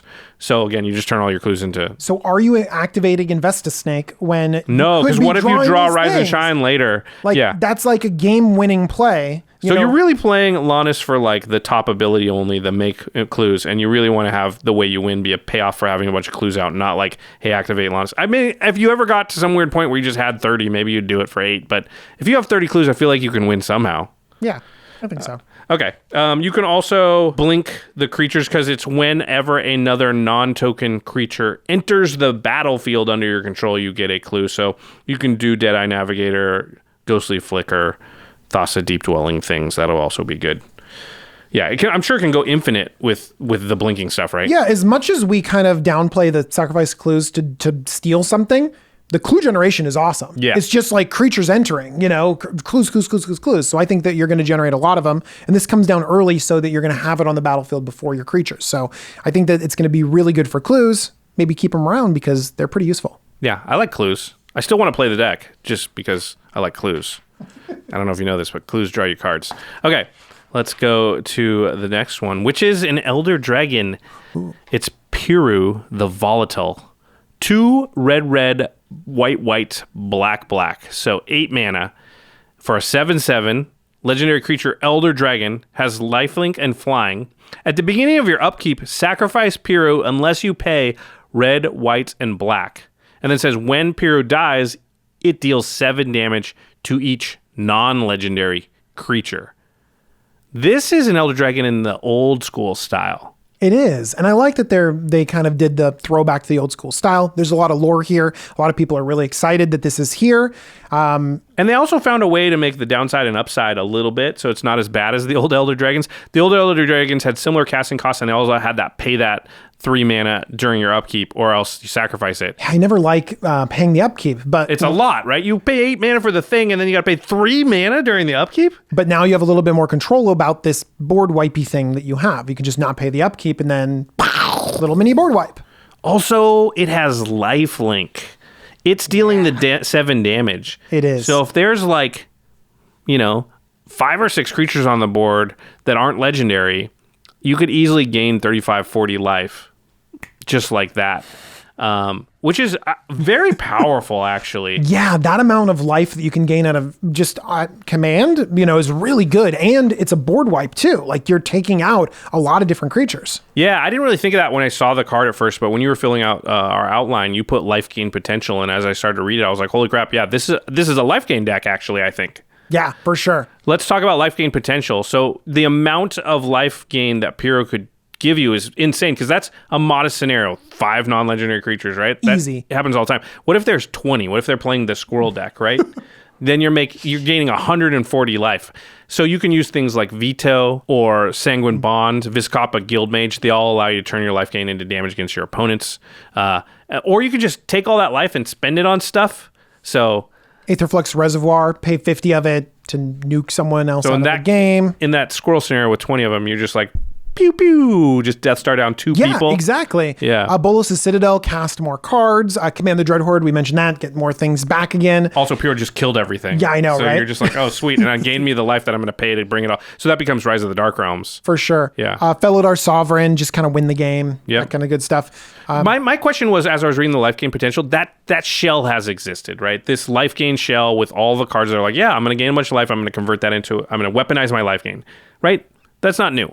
And my question was, well, what does red add? Because all the cards we just talked about were either colorless, black, or white. And actually, it turns out red adds some cool stuff to the archetype. Treasonous Ogre is a creature that allows you to pay 3 life and add a red mana to your mana pool. That's so powerful if you're gaining a ton of life. Fire Covenant allows you to turn life into a removal spell. Embercleave I really like, because one of the cool things about the original Elder Dragons is the reason we have 21 commander damage in the format is that all of the original Elder Dragons are 7/7s, and they basically said if one of these things hits you 3 times, that should kill you. And Embercleave, it gives it double strike and also pumps its power, so maybe you only have to hit him once, which I like, yeah. For sure. And then, you could just play a lot of legendary, so it ends up being, one-sided board wipe, and one-sided board wipes are good. I think like you try and have all the creatures in the deck be legendary, right? I think so that it too. never kills any of your creatures, yeah. Well, there's a chance. There are a few creatures that you can have in that are not Treasonous legendary, Ogre, that yeah. are Treasonous Ogre that are fine, but there are also creatures that you might want to die, like Academy Rector and Arena Rector. There might be some cards that you want to take damage, like Brash Taunter, Stuffy Doll, or Boris Reckoner. I like that stuff. Creatures that want to take damage, because I had an old Stop Hitting Yourself deck. Mm-hmm. And those creatures that say, when we take damage, throw that damage elsewhere. Brash Taunter, stuff like that. Boris Reckoner. I really like that part of the deck. So maybe I'll bring back my Stop Hitting Yourself deck. And then you just play like Blasphemous Axe, Star of Extinction, Earthquake even, because you gain a bunch of life, you Earthquake everything. Yeah, then you live and everybody else dies. Yeah. That's sweet. I like Piru quite a bit, actually. I didn't like it until I saw the life gain part of it, which I didn't really think about. Okay, we are on to the next one, which is, Jimmy would like this if you were here. It's Ragavan, Nimble Pilferer, 1 red for a 2/1 legendary monkey pirate. When Ragavan deals combat damage to a player, create a treasure token and exile the top card of that player's library. Until end of turn, you may cast that card. A 1-mana 2/1.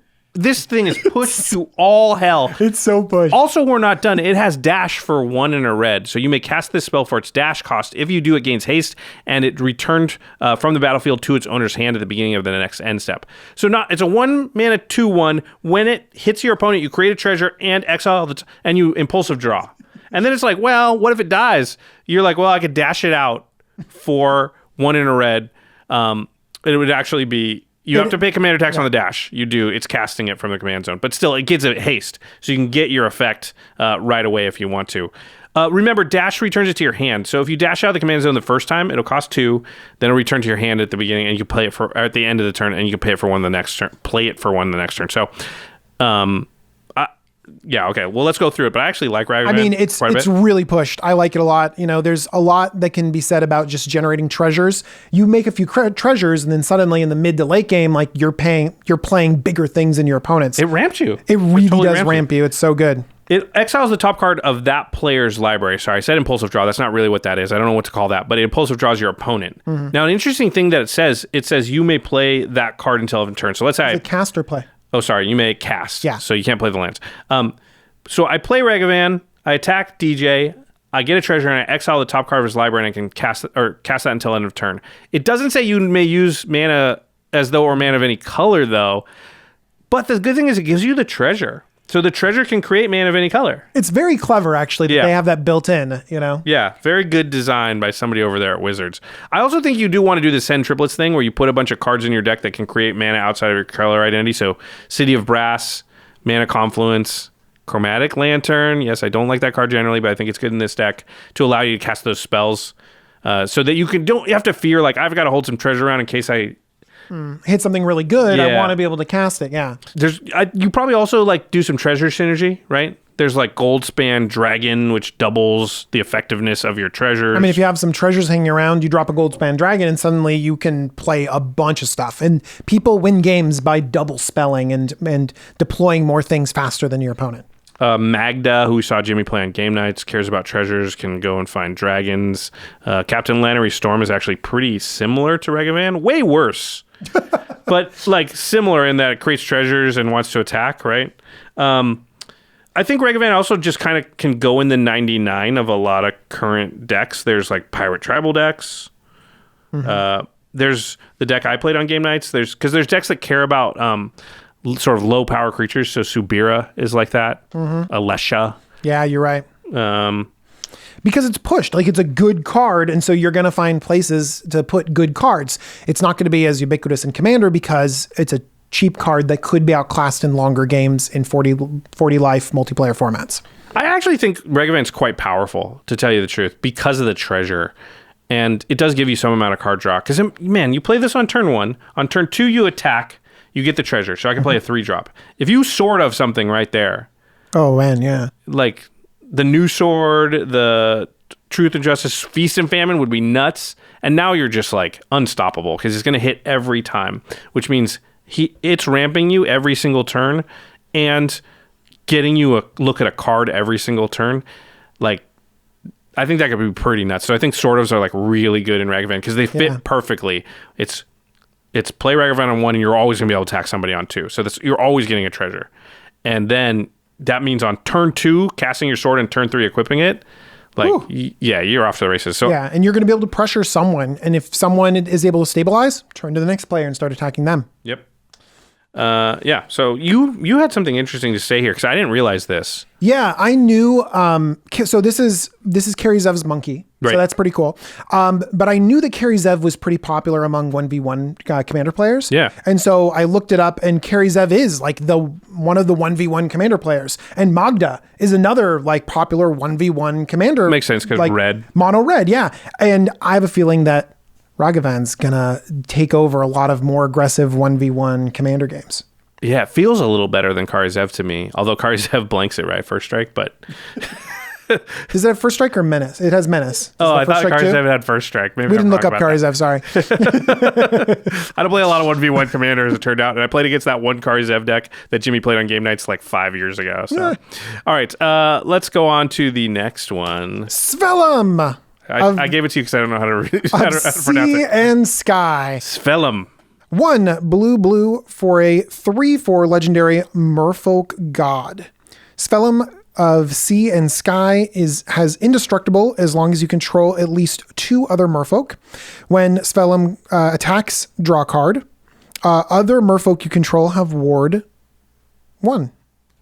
Ward 1 means that in order to target them, whoever's casting the spell targeting them or ability would need to pay 1 extra mana.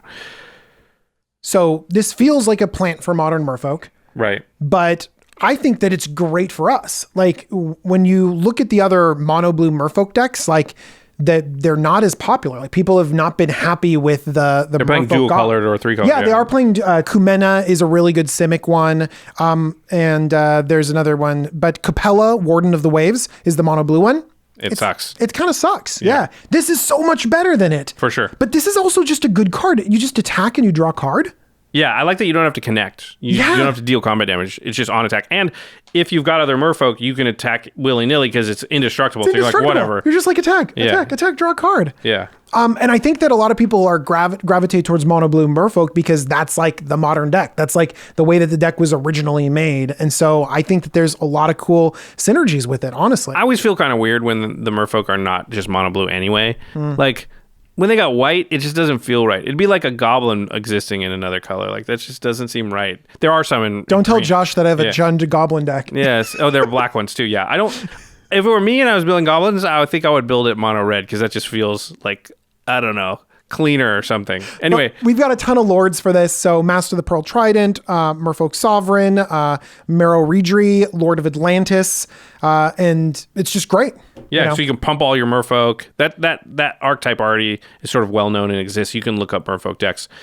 We should talk about a card. I feel like we've talked about this card often when you're on the show. You like this card. I brought it up as one of a budget blue cards, but it's Quicksilver Fountain. The reason why we bring it up is because a lot of these lords grant Island Walk. Right. And Quicksilver Fountain is a 3-mana artifact. At the beginning of each player's upkeep, that player puts a flood counter on target non-island land he or she controls. That land is an island as long as it has a flood counter on it. So just like, hey, you're going to get an island now. So now I can attack you with my Island Walk stuff. Also, you probably don't, unless your deck's got blue, that might be real annoying because you can't use that for the color of your deck anymore. Exactly. At the end of turn, if all lands in play are islands, then remove all flood counters from them. Never happens because everyone's playing lands every turn, so it just and ramping and stuff like that. Yeah. And it never happens. Yeah, basically it's sort of like half Blood Moons them, which is fine because they still have some colored mana, but it Fair opens up Blood decks. Moon, super fun. You have another section here you just called Tricky Merfolk. Yeah. Merfolk have a lot of utility. They can do a lot of different things. So there's Merfolk's Trickster, which kind of taps down...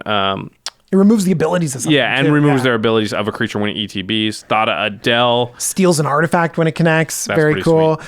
Thieving Skydiver. I put this in like most of my blue decks now because it's 1 in a blue for a 2/1 with flying, but has kicker X, and when it enters the battlefield, you can gain control of target artifact with converted mana cost X or less. And if it's an equipment, you can attach it to Thieving Skydiver. You don't have to pay the equip cost. So you just steal the Soul Rings and the Mana Crypts. It feels great. Yeah. Wanderwine Prophets. Oh, man. Gives you an extra turn on that one. Hole Breacher is a merfolk. But here's the thing. Like, Hole Breacher's a merfolk. These are all super tricky, and they do different things, and they do really unique abilities. So I have a feeling that it's way more fun to play than just like, oh, it's a deck full of lords. It's a deck full of like some lords, but also some tricky things that let you have a lot of play to the game. He lost me at Hole Breacher. He snuck that on there. I didn't see that on the outline. Don't play Hole Breacher, people. What if it's in a fair merfolk deck? It's fine. It's fine as long as everybody knows that you've got Hole Breacher in your deck. We were playing with one of the people that works here. I won't name his name. And the whole game, he's playing a Golos deck. And so I have a rule when playing his Golos deck, which is just kill Golos like every time you see him, right? Because it's annoying, but at least he doesn't do the other thing where he just plays cards for free. And the person here just kept being like, why are you doing that? I'm just a wheels deck. It's not a big deal. It's not a goal. Then he like 4 turns later, he proceeds to Hole Breacher into a wheel on us. Oh, Josh, you've been hurt, haven't you? I was like, I told you. I knew it. Knew you're going to do some mean stuff. All right. The next one is Sythis, Harvester's Hand. Green and a white for a 1/2 nymph legendary enchantment creature. Very simple. Whenever you cast an enchantment spell, you gain 1 life and draw a card. This is a great enchantress. This is just if it wasn't legendary, it'd be awesome. The fact that now we literally get an enchantress in the command zone. They haven't given us that straight up until now, right? Yeah, Tuvasa. But it's not straight up an enchantress because it only does it once per turn. Exactly. And we love Tuvasa. And people played it, but now we have a straight up enchantress in the command zone. It comes down on 2. Yeah. That's super early, and that's really relevant because the earlier it comes down, then you can start deploying enchantments and drawing cards. It's an enchantment itself, so it triggers with other enchantresses. It's just great. It's just great. It's great. It's very strong. I don't think we need to talk about the enchantment archetype much. It's pretty well known. You play a bunch of cheap enchantments, you draw cards, you profit. This is just a thing that I think everybody's played against a deck like this. And these days, there's a lot of them. Back in the old days, when there weren't Enchantress commanders, then something like Melissa DeTora's Karametra Enchantress deck was a little bit novel. Mm-hmm. But now I feel like most play groups have seen this. Play your Wild Growths and your Fertile Grounds and stuff and draw a bunch of cards. But the interesting thing to me on this creature is the gain life and whether or not that changes anything from your normal Enchantress stuff. Whether that makes you include any cards that you wouldn't put into a Tuvasa deck or something like that, just because there is this 1 life gain. Does that change anything? And I was thinking of cards like Heliod Suncrowned, right? I would love that. It's an enchantment itself. Yes. It's +1/+1 counters on things. Sounds great. So maybe that makes it into the deck. Cradle of Vitality, something you put down, which is 3 and a white for an enchantment. When you gain life, you can pay 1 and white, and if you do, you put a 1/1 counter on target creature for each life you gained. I don't know. You definitely need a lot more life gain than just 1. You don't want to pay 1 and a white and say like, oh, I'll put 1 counter because I gained 1 life. I don't want to pay 2 mana for 1 counter. But when you have enchantments that also synergize with life gain, you kind of perk up with them a little bit. Yeah, and then there's the enchantments that kind of count up how much life you've gained at a certain point and then give you a token for it. Griffin Airy, at your end step, if you've gained 3 or more life, you create a 2/2 flyer. Trudge Garden, whenever you gain life, you can pay 2, and if you do, create a 4/4. Angelic Accord on your end step, if you gain 4 or more life on this turn, on each end step, then you make a 4/4 flyer. Again, I don't know for sure whether those cards make it into this deck, but that's the only interesting part about this to me is does the life gain change us from our usual shell Because otherwise you're just playing the enchantments, the cheap ones, the ones that bounce themselves so you can replay them. Yeah, because there's other ones that just make angels for playing enchantments. You know what I Yeah. mean? Or, enchantments that make other, Yeah. that make other angels, Luminarch Ascension. So like, those are probably better because it's guaranteed and you don't need to gain 4 life. But maybe this works because if all your enchantments cost, 1 and draw you a card, it's not hard to cast 4. really good. Yeah, there's really nothing good. much to say that. It's really good. Yeah, Sythis is very strong. I'm not saying that, and I don't want to discourage anyone from playing it, but at the same time, there's just not a lot interesting for us to say because that archetype just existed. So, all right, let's move on to this. Is a throwback to an old school card. I love it. Torok. I actually don't love the old school card, but I just love that it's a throwback. Okay, to be clear. Okay, go ahead. Torok, Dread Cantor. 1 black for a 2/1 legendary human cleric. It has kicker of black. Protection from white. Whenever an opponent discards a card, put a +1/+1 counter on Torok Dread Cantor. When Torok enters the battlefield, if it was kicked, target opponent discards 2 cards at random. The call out is to him to Torok. Yep. Black. Target opponent discards 2 cards at random. At random, they don't do very much anymore, and there's a reason they don't do it because they found that it's pretty brutal. It's powerful. It feels horrible when you get hit with it. And these things can just happen to you where very early in the game, you can just lose 2 of your lands because it's random and you can just be mana screwed from then on out, where you would have, if you had a choice, kept the land so you can keep playing and casting your spells. So that can be pretty brutal. This is the inverse of Asmoranomardicadaistinaculdacar, where I was saying it's cool. It's cooler when your deck is making yourself discard and less cool when your deck is making everybody else discard. Torok wants you to make your friends discard their hands, right? Which can, yes, it does. Which can result in not having any friends. And can slow down the game a lot of bit too. Right. Oh yeah. It slows it down a lot because you're probably also making yourself discard. All right. Well, let's talk about some creatures that cause you to discard. Well, but here's the thing, though. I think that this is actually a pretty powerful commander because it feels like you might just it makes you discard. It makes one person discard. Right. But if you can land this on 2, and then you can just make people discard, this suddenly becomes a very relevant attacker. It can get very big, very fast. And the reason that I know that it can get big really fast is because it's really similar to another legendary creature that costs 6 mana. Yeah, so the Haunt of Hightower is a card that's already existed for a while. It's 4 black for a 3/3 vampire with flying and lifelink. When it attacks, defending player discards a card, but whenever a card is put into an opponent's graveyard from anywhere, you put a 1/1 counter on Haunt of Hightower. So with that it existed, you could just dark deal. So imagine you play this on 2. On turn 3, you dark deal, and everyone discards the their black hand. wheel, yeah. Yeah, everyone discards their hand. This is getting huge. Yeah, it's getting 18 counters or something nuts. Yeah. Hopefully it gets 19 and then you just kill someone. Yeah. On turn 3. Yeah. And that's one really good case scenario, but there's a lot of good discard that can make this really big out of nowhere. Yeah. Yeah, just mass discard in general is going to pump this thing very quickly. And also the thing about mass discard, not so much dark deal, but I don't know, any of the ones that say everybody discards a certain amount of cards, you're taking away their ability to answer the thing too. Yeah. Because they're losing their resources to either cast the removal spell or they lose the removal spells, right? So yeah, it can get pretty tough. Let's talk about some creatures that add to the discard theme. There's Banshee of the Dreadquire. If you remember, this one has Myriad, so when it attacks, it creates a copy for each opponent that's attacking them, and then when it deals combat damage to a player, that player discards a card, so that could be 1 card from each player. Mind Slicer, when it dies, each player discards his or her hand.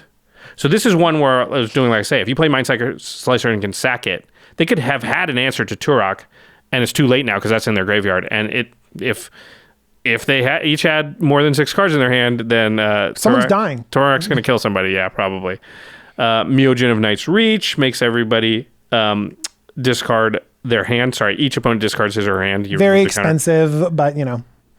I kind of like Rankle. Rankle attacks really well. This could be an attacking deck and make people discard, sacrifice creatures that are in the way. You can also draw cards and do other things if that's not what's going on for you right now. Yeah, for sure. Yeah, there's a bunch of creatures that are going to help you with the discard theme. Then there's spells that make you discard or make your opponents discard. Dark Deal, you already talked about.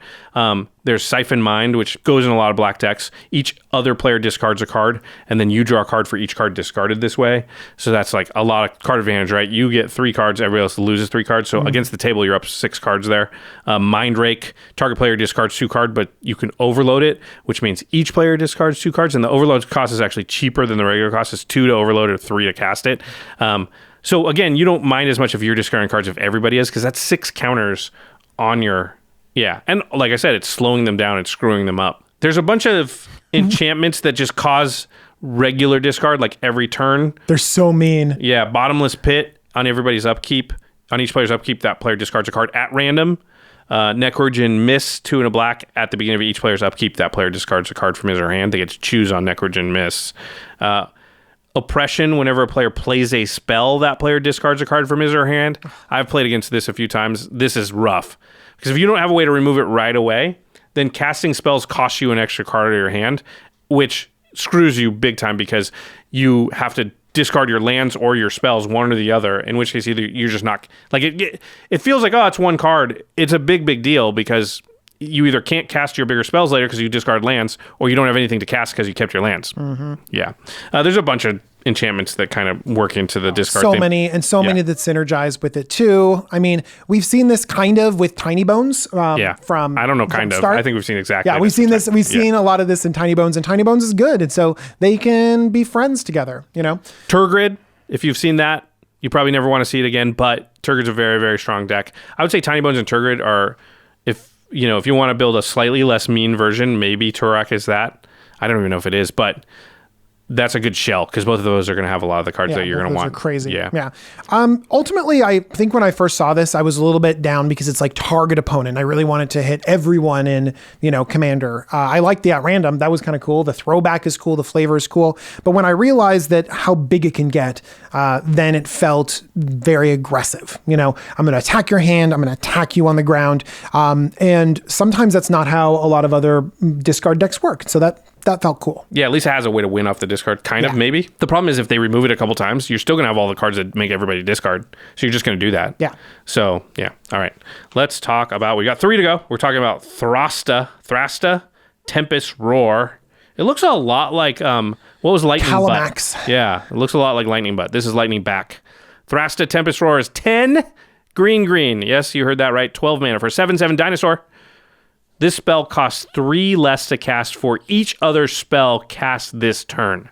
Ooh. So it is stormy in a sort of inverse storm. Has trample and haste, 7/7 trample and haste. It has trample over planeswalkers. Another unset-like thing here. This creature can deal excess combat damage to the controller of the planeswalker it's attacking. So if it's a 7/7, if it swings at a planeswalker that has 3 loyalty, it'll also do 4 damage to that planeswalker's controller. Thrasta also has hexproof as long as it entered the battlefield this turn. So you can't kill it on the turn it entered the battlefield. Doesn't seem like a big deal. Just wait until the next turn because it would have to be an instant anyway. Okay, let's talk about Thrasta. How relevant, first of all, I just want to ask you this question. How relevant is the planeswalker, trample over planeswalker thing? Not relevant. It could be relevant in your meta, but in general, not relevant. Right. It would just rarely come up. Yeah. All right. And if you get 2 extra damage through, it's like, yay, the mechanic worked. Yay, I did it. It's big. It can be very, very cheap. You can cast this for just green as long as you've cast 4 other spells that turn, which is a lot, but the fact that as you cast more spells, this gets cheaper kind of works with itself pretty well. Yeah, I was actually surprised at how cheap this could get and how quickly, because people are talking about builds with just like, oh, it's any spell. It's not just like instants and sorceries, the traditional sort of storming off kind of thing. It's like, I play a mana dork and then suddenly this gets 3 cheaper, and 3 is so much. 3 is a lot, yeah. You play a soul ring and like suddenly like you've reduced it. Soul ring basically gives you 5 mana for a turn, yeah. No, it's crazy. And like people are going all in about 0 mana things like Ornithopters and Memnites and stuff like that. But like you can just play normal good mana dorks and get this thing to be very, very cheap. And when you have something that's way cheaper than it should be, you can abuse that. Man, can you play this on turn 1 with a Soul Ring and a Jeweled Lotus? Let's do the math here. Let's do the math here. I play a Forest. I play a Jeweled Lotus, so now he's only cost 9. I tap my forest for a soul ring, so now he only costs 6. No, I only have 5 mana left. I need like a mana crypt or a lotus petal or something. Yeah. Yeah. But I'm close. So you can turn to it. It's not crazy to turn to it. Obviously, you have to sequence. So you can't just run your Soul Ring out. You wait until the turn you're going to play Thrasta. But because Soul Ring becomes worth 5 mana the turn you play it towards Thrasta, it behooves you to wait. Mana Crypt becomes 5 mana towards Thrasta. So it's so cool because basically a lot of your spells become rituals towards your commander. And you can pack your deck full of low mana cost things. If you are using a bunch of mana dorks, you can synergize with other things like Beast Whisperer and, Genesis Chamber. And the stuff normal like that. green stuff, I think, goes in there. But I think the interesting part is the low CMC, the weird stuff. I think you do play Lotus Petal, right? Because it gives you 4 mana towards your Thrasta. Like, normally Lotus Petal in a lot of decks is not worth it because it's 0 mana artifact that you sacrifice for 1 mana of any color, and that's just like too low impact for a card in your deck for often. But in this case, it's a Black Lotus. It's more. It's better. Yeah. So let's say we've built our deck. We can reliably get this out on turn 2, and we're smashing into people. Is that good enough? Do we need extra stuff that this can? No, but like it's a really good point, right? Because I use things like Jeweled Lotus and. So I'm down cards to do this, to get it out really early. And then what do I get for all my trouble? It sounds super impressive. It's a 7/7 with trample and haste. You will kill one person for sure. The fact that it's got haste means like turn 2, if you get out turn 2 and smack you, and then it's like turn 3, smack you. Turn 4, like they're probably dead. And if they got a blocker up with the trample, they'd live. And then maybe they could stabilize. It'd be hard. But then there's 2 other players at the table, and you're down cards and you have... True. It's easy to get excited about it, but you're right. It's not doing that is probably not going to win you a lot of games. Well, that's why I think that you need to like diversify a little bit. There's combo potential, because whenever you can cast something for really cheap, then you can just keep casting it over and over again, sacrificing it. And this reduction can add to the commander tax, and it also compounds because every time you cast Thrasta, that is a spell you've cast for each other, right? And so the next time you cast it, it's still counting all the spells you've cast previous to that turn. Exactly. So sacrifice outlets like Greater Good or Life's Legacy, other sack outlets can help you, put this back to the command zone. And yes, it's more expensive, but you're just keep going on the train. You just keep casting spells. Yeah, we broke Food Chain again. Yeah. Food Chain definitely goes infinite with this. Yeah. And if you are casting a bunch of things over and over again, we just talked about a Storm card in green, Just cast Thrasta over and over again, and then you can play Aeve, Progenitor Ooze. We found it. We broke it. We broke the Ooze. But also like Hunting Pack or stuff like that. But you mentioned Food Chain. That's a thing that can definitely work. Genesis Storm can sort of be a payoff where you basically cast your entire deck because you've cast this over and over and over again. I think that you can definitely sort of storm off with his Stormy Dinosaur. All right. Lightning back. Not my kind of card, but probably going to do some stuff. Okay, let's go on. We got 2 left. The next one is Yusri, Fortune's Flame. This is the buy a box promo for the set. 1, a blue and a red, 3 mana for a 2/3 Ifrit, has flying.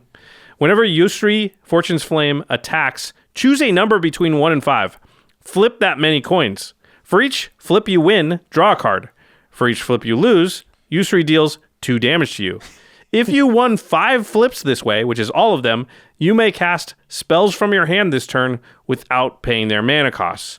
Why would you ever not flip 5 coins? You would always flip 5 coins. Unless you're like at 2, maybe. Well, if you're at 2, wouldn't you want to try to get lucky and win the game? Well, because you're not winning the game at 2. No, listen, you can win games at 2. Like, you're going to cast a bunch of spells and do other things, right? You have a deck. All right, you're right. Okay, but yes, most of the time you should just flip all 5 because this is like a slot machine. Do you know how on slot machines you're incentivized to bet the maximum because there's a better payout if you're betting the maximum? And this is exactly what Yusri's doing. That's crazy. Well, you talk about like the odds in like a slot machine. Let's talk about the odds. And so if you pick 5, which you should, you'll draw between 2 and 3 cards and you'll take between 4 and 6 damage. Yeah. The average should be draw half a card and take 1 damage. Yeah.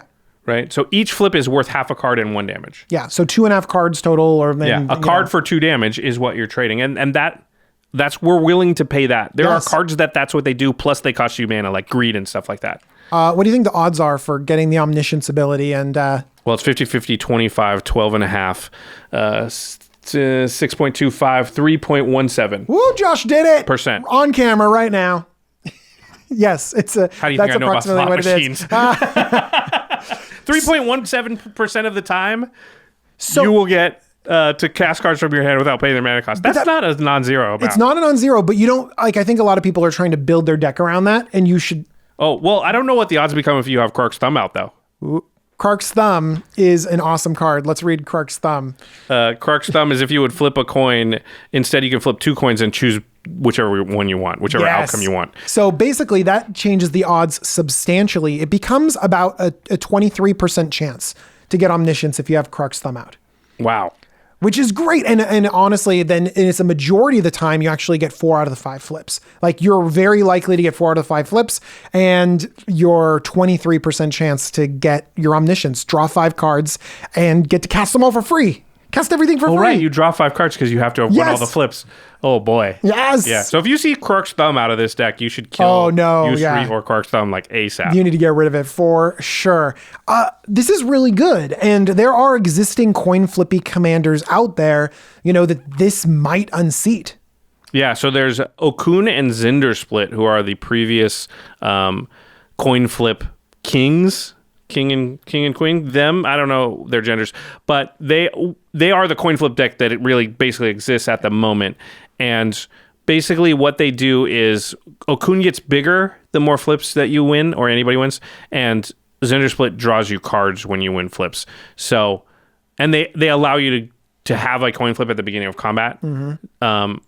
So this is way better, actually, I think. Yes, it's way better, but also Okun and Zyndersplit, like they have partner, and so when they're in your deck, you get to like immediately draw a card along with it. So you'd rather have them in your deck. You would rather have partners in your deck because they always have draw a relevant card, attached to it. They're also 5 CMC, so it does. I've played against this deck, and a lot of times the deck doesn't feel great because they never really get going. They don't get a flip. Mm-hmm. I played against this deck. Sometimes it does its thing. It's fine. Sometimes they just never really flip a coin for the whole game, which feels bad for everybody. Oh my gosh, you are going to flip a coin with this. Yeah, usually it's a 3-drop. You're going to play it on turn 3, and you're going to flip coins, and there won't be a game where you don't get to flip coins probably, or not very many. So, yeah, I like this. What are there any cool, like, I don't know, things we're not seeing that wouldn't be in the... Because there's the crazy cards. I'm going to list them, but we're not going to read them because they have so much text on them. Chance Encounter, Fiery Gambit, Game of Chaos, Planar Chaos. They're just... These are coin flippy cards that like make your head spin when you read them, and they sound fun, but man, when you play against them, it's just like, okay. There's actually, you have to walk a really tight line when it comes to randomness. Some randomness is fun when you're talking about Thieves Option and Warp World and stuff like that. Sometimes that can get exhausting. It's not randomness anymore. It's just confusing. Yeah, it's just perplexing. I think that one thing that's really good is that this is an attacking commander. It does need to attack, and so you can facilitate other attacks. You can also reduce the downside of it. So if you give it lifelink, for example, it's dealing the damage, and so you're actually not going to take damage. It deals you 2 damage, but you gain 2 life because it's lifelink. It evens out. So it evens out, and you might be attacking with Okun or pumping its power or doing some other attacking stuff. So that could be good too. Yeah, I think the key to this deck is going to be to get Krark's Thumb out, and you're going to try and find it with like Tezzeret or War of Invention. I mean, luckily, blue is really, really good at finding artifacts. Yeah. Fabricate. So, that's going to be a thing that this deck's going to want to do like ASAP every game. Yeah, but you can build it a ton of different ways. Put equipment so it attacks more, get some blue spells that give extra turns, give extra combats, all sorts of good stuff. Maze of Ith, attack with it, get untap your trigger, untap it. Just so you don't have to worry about dying. Yeah, draw more cards. Does it? Yeah, okay. All right. Seems cool. I like it. Flipping coins. Yeah. You can use the Game Nice coin. Actually, don't do that. The Game Nice coins are heavily weighted. They were not meant... They're too nice. Don't flip it. They were not meant to be a 50-50 split. So if anybody's been using the Game Nice coin as their Zyndersplit or whatever, they're cheating you. You should make them use a quarter. Okay. Wait, what side is the good side, Josh?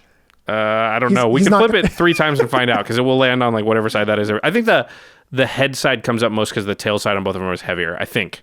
Whatever it is... It's not. Just don't use it. Okay. And now you know. All right.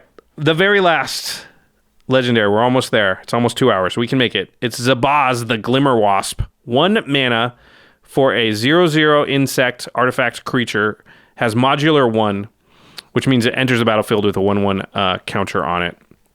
If a modular, and modular also means when this creature dies, you put a 1/1 counter on target artifact creature you control. Okay. If a modular triggered ability would put one or more 1/1 counters on a creature you control, that many +1 1/1 counters are put on it instead. So it's sort of hardened scales, but only for modular triggers. And then you can pay a red, destroy target artifact you control. Makes sense because you want your modular stuff to die sometimes. And then you can pay a white, and Zabaz gains flying until end of turn. It's good because it's a Glimmer Wasp. That's right. So this is just a modular.deck, right? Yeah, for sure. So this was this was my preview card for Jumbo Commander. Yeah. You're the expert. I am the expert. I will on sit this, back and relax while you explain it to us. So Here, I'm going to give you the phone with the cards on it. So one thing that's kind of interesting is that there wasn't a critical mass of modular cards. There was only 12 of them. Yeah. And that's like when we're talking Hard about to make a commander deck out of 12 cards. Yeah, and some of them were not costed well. You know, they knew that you were going to be able to get double value out of these +1/+1 counters, so they gave you like 4 mana for a 2/2. Anytime there's a mechanic and you're like, there's 12 of it, that there's no way that all 12 are playable in any format, right? There's like 4 good ones then if there's 12, right? Exactly. Luckily, Modern Horizons 2 brings 8 more modular almost doubled cards. the amount. Yeah, so now that we're up to 20, we're almost there.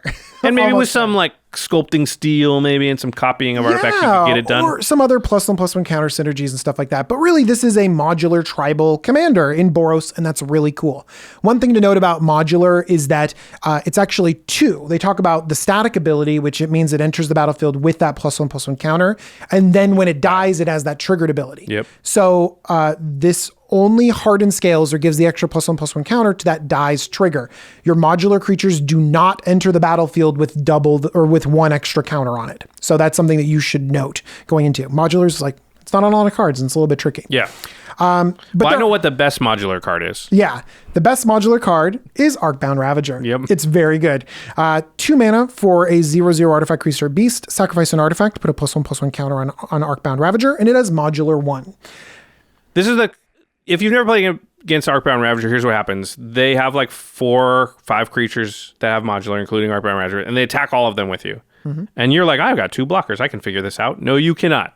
Because they're just going to sack the ones that get blocked, put the counters on some other stuff, and whichever ones get through will have a million counters on it. Yeah, and Arcbound Ravager is very good. Played in a lot of different places. It's exceptional. And Zabaz can do that impression. Now, you do have to pay red to blow up those artifacts, and they have to have modular to move those things around.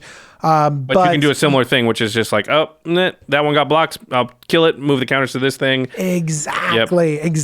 And, I mentioned that a few of the modular cards out there are very mediocre, but there's some of them that are good. Arcbound Overseer is 8 mana for modular 6, and at the beginning of your upkeep, you put a +1/+1 counter on each creature with modular you control. Modular Tribal Lord. Tribal Lord. I don't know about the benefits of having a 1-drop commander and also an 8-drop in the same deck. Yeah, seems iffy. Because honestly, like having a 1-drop commander can be good. Like Hope of Girapur is a thing, and I played card, and so you can make this be very artifact aggressive. You can make it be wasp joke. Okay, go. There's other good modular stuff, but ultimately, search for modular. You see the 20 cards, and you put the ones you like in your deck. You have some cards on here that synergize with just destroying the artifact you control without modular part, which I didn't really think about. Of course, I was like, oh, modular. But then you have this little list, and I'm like, oh yeah, you should play those cards too. Like Ugin's Nexus.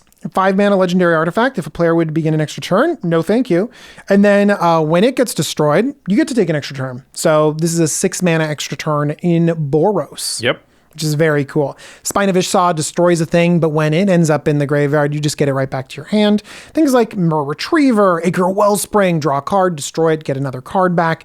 You might do some artifact-ocracy things in here too. Yeah, probably for do sure. The Scrap Trawler thing. How about something like Hangerback Walker? Oh, yeah. Hangerback Walker wants to die and create a bunch of little thopters, but also synergizes with +1/+1 counters. And so you can dump all your modular cards onto Hangerback Walker, and then right before your turn, blow it up, make a bajillion thopters. That's cool. So that it goes really wide. You're going to play the cards like Steel Overseer that puts +1/+1 counters on all of your artifacts. And so if you are stacking counters on these creatures, you're stacking things up, like you can stack them on your commander and try to commander damage someone out with flying. That's something. But the place that I like to stack counters on is I I like to stack them on an Ink Moth Nexus. You've done this to me before. I have done this before. Yeah. This is actually, it works it's an old thing in Modern, really too. good. Yeah. Yeah. Because it's just harder to kill the land. Yeah, and it's a land that has Infect. And actually, I think that you could go more Infect in this deck if you wanted to. Let me just, so Ink Moth Nexus is a land Yeah. you can pay a mana to turn it into a creature. And then that creature has Infect. So what you can do, and it's an artifact creature. So you can put the modular counters on it. And then it dodges removal during everybody else's turn, dodges board wipes because most board wipes are sorcery. So it actually becomes this difficult thing to kill. Yeah, DJ's killed me with it before. Yeah. Yeah. It's pretty great. But you could also have like a Plaguemur in this deck. Yeah, you know? you probably do just because why not? Absolutely. Well, do you know what I think I like? Core Prowler. Core Prowler is 4 mana for a 2/2 artifact creature, and it has Infect. And when Core Prowler goes to the graveyard from the battlefield, proliferate. Oh, so it works in so many ways because it works with all your modular stuff. But also, if you've managed to get any Infect on somebody, it will work in that way too. Get them maybe that one last one or whatever. Absolutely. And you have your sacrifice outlet on there too. Stack up the counters, proliferate stuff, put stuff on there, sacrifice it. It just works so well. And, you know, it's actually just a really fun thing. Sort of Truth and Justice. I like that too. Proliferate stuff. Ultimately, I think that one of the reasons why I like it is I have a Mardu Artifacts deck. Yeah, it's your Kiri and Timna deck, right? Yeah. And so it plays really similarly. And I really like getting Steel Overseer and Arcman Ravager out there because I like that play of moving all the counters around. And this does that in the command zone. It's very cool. Yeah, very, very cool. Okay. I like Zabaz, the Glimmer Wasp. You should watch out for it if you're playing against it. It's definitely going to knock you out of nowhere. It's going to sting you. All right. We usually do the thing where we choose what our favorite are. I think we can do that really quickly. We totally can. All right. What's your favorite? My favorite's Garth. I chose that one already. But I think my second favorite, because Garth, I'm going to play in the next game nights. I think Piru is my second favorite. How about you? My favorite is Ragavan, honestly, yeah, because I really like how aggressive it is. I like the little monkey thing, but actually, you know, Piru kind of got me a little bit. I think because it's got that flavor but it attacks on a whole different level. Yeah, I think I'm excited maybe to build a Piru deck. I've never really built a life gain deck. I did a Firesong and Sunspeaker, just kind of that, but yeah, could be cool. What do you think is the most powerful one of the bunch, DJ? I think that the Planeswalker... Carth? The Planeswalker one is going to end up being really good. Planeswalkers are... they're very powerful, and this always gets value. It always gets you a Planeswalker. Planeswalker dies, gets you another Planeswalker. And what's going to happen is you're going to get something on the battlefield and ultimate it, and then that emblem is going to just stick around. Yeah, that's a good point. I think I'd say Turok, just because I know that shell is very, very powerful. You can almost put the mass discard shell with any mono black commander, and it's going to be very good. So, yeah, I'm not sure. I would be interested to hear who you think is the most powerful. There's nothing here that immediately jumps out to me as like too powerful. Nothing like Urza last time or anything like that. No, I don't think so. I think that's I actually think there's a really good balance. And I think that when I look at this, I see a lot of cards that'll see play in Modern and see play in the 99 as commanders, but not like warp the format. Yeah, which is great. I think that's what they should aim to do most of the time. Yeah, it's a good balance. Good job, Wizards. All right. That was all 17 of the legendary creatures. If you're still here, you've stuck around for almost 2 hours. We really appreciate you. Hopefully, this makes you want to buy some Modern Horizons 2 cards. First, to the listeners, what's your favorite new commander from Modern Horizons 2? What do you think is the most powerful one? Make sure, if you want to pick up any of these cards, if you want to build a deck around one of these commanders or multiple ones, cardkingdom.com/command zone. You can pre-order Modern Horizons 2 right now. There also is a lot of stuff on the horizon, like Forgotten Realms is coming right up. We're already previewing that stuff. So there's a lot of Magic cards that you probably, if you're like me, I'm way behind. I don't even have everything from Strixhaven that I want yet. So cardkingdom.com/command zone. You know you're going to buy Magic cards anyway. Just use our affiliate link. When you do, you're supporting all of our content simultaneously as you get the cards that you want. And then once you receive that stuff, make sure to protect it. UltraPro is the company that we trust our own collections to keep them safe. They really are the ones you want to use. They got the best deck boxes. They'll really protect your cards. You don't want anything to happen to them. As the world opens up and maybe we're traveling again, Satin Tower is my travel container of choice because I just know it can get banged around, thrown around. I can drop my backpack and the cards are going to stay safe in there. Satin Cube. I'm excited about that. Oh, yeah, I saw that. Yeah, Satin yeah, Cube. you're a big cube guy. Yes. So, yeah. Oh, no, they're little cubes. The Satin Tower has Oh, the dice thing. they're like the boulders. Yeah, they're like boulders. They got shrunk down. I always thought the Satin Towers were just a little bit too big to fit in my they have bag. that dice container? Yeah, Actually, and now that's a it's good gone. point. It's like shrunk down. Oh, thumbs up. I think my favorite deck box. Yeah, that's actually a good point because I do put some dice in like one of them, but I don't need dice in every one of my deck boxes. So yeah, having them be a little more compact is good. UltraPro, make sure you support our show by supporting our sponsors. Okay. No end step today because, again, we're at 2 hours and we don't have that many cool things in our life. But I promise, DJ, I know you have some I have some up. stored up. It's fine. Yeah. Oh, we'll get there. We will get there. Okay. Trust me, there's enough episodes. All right. Want to give a big shout out to our amazing team here at the Command Zone, which is Manson Lung, Craig Blanchett, Ashlyn Rose, Lady Danger, Alfred Estaka, Josh Murphy, Jake Boss, Patrick Nan, Jordan Pridgeon, Arthur Meadowcroft, Sam Waldo, Gaurav Galati, and Dan Sheehan. Dan Sheehan. I'm not sure, Dan. I'm sorry if it's Sheehan or Sheehan. I'm going to ask him about that. Special thanks to Jeffrey Palmer for the living card animations that begin and end all of our shows. Actually, this one was done by Sam, but Jeffrey also does the window behind us fairly often. Or he does them like he currently does them. He did them in the past, and we put them back there. Okay, I'm getting delirious because it's been 2 hours and we've been talking for a long time. Everybody. Thank you for joining us and all these commanders. And we will see you next time. Peace. Bye-bye.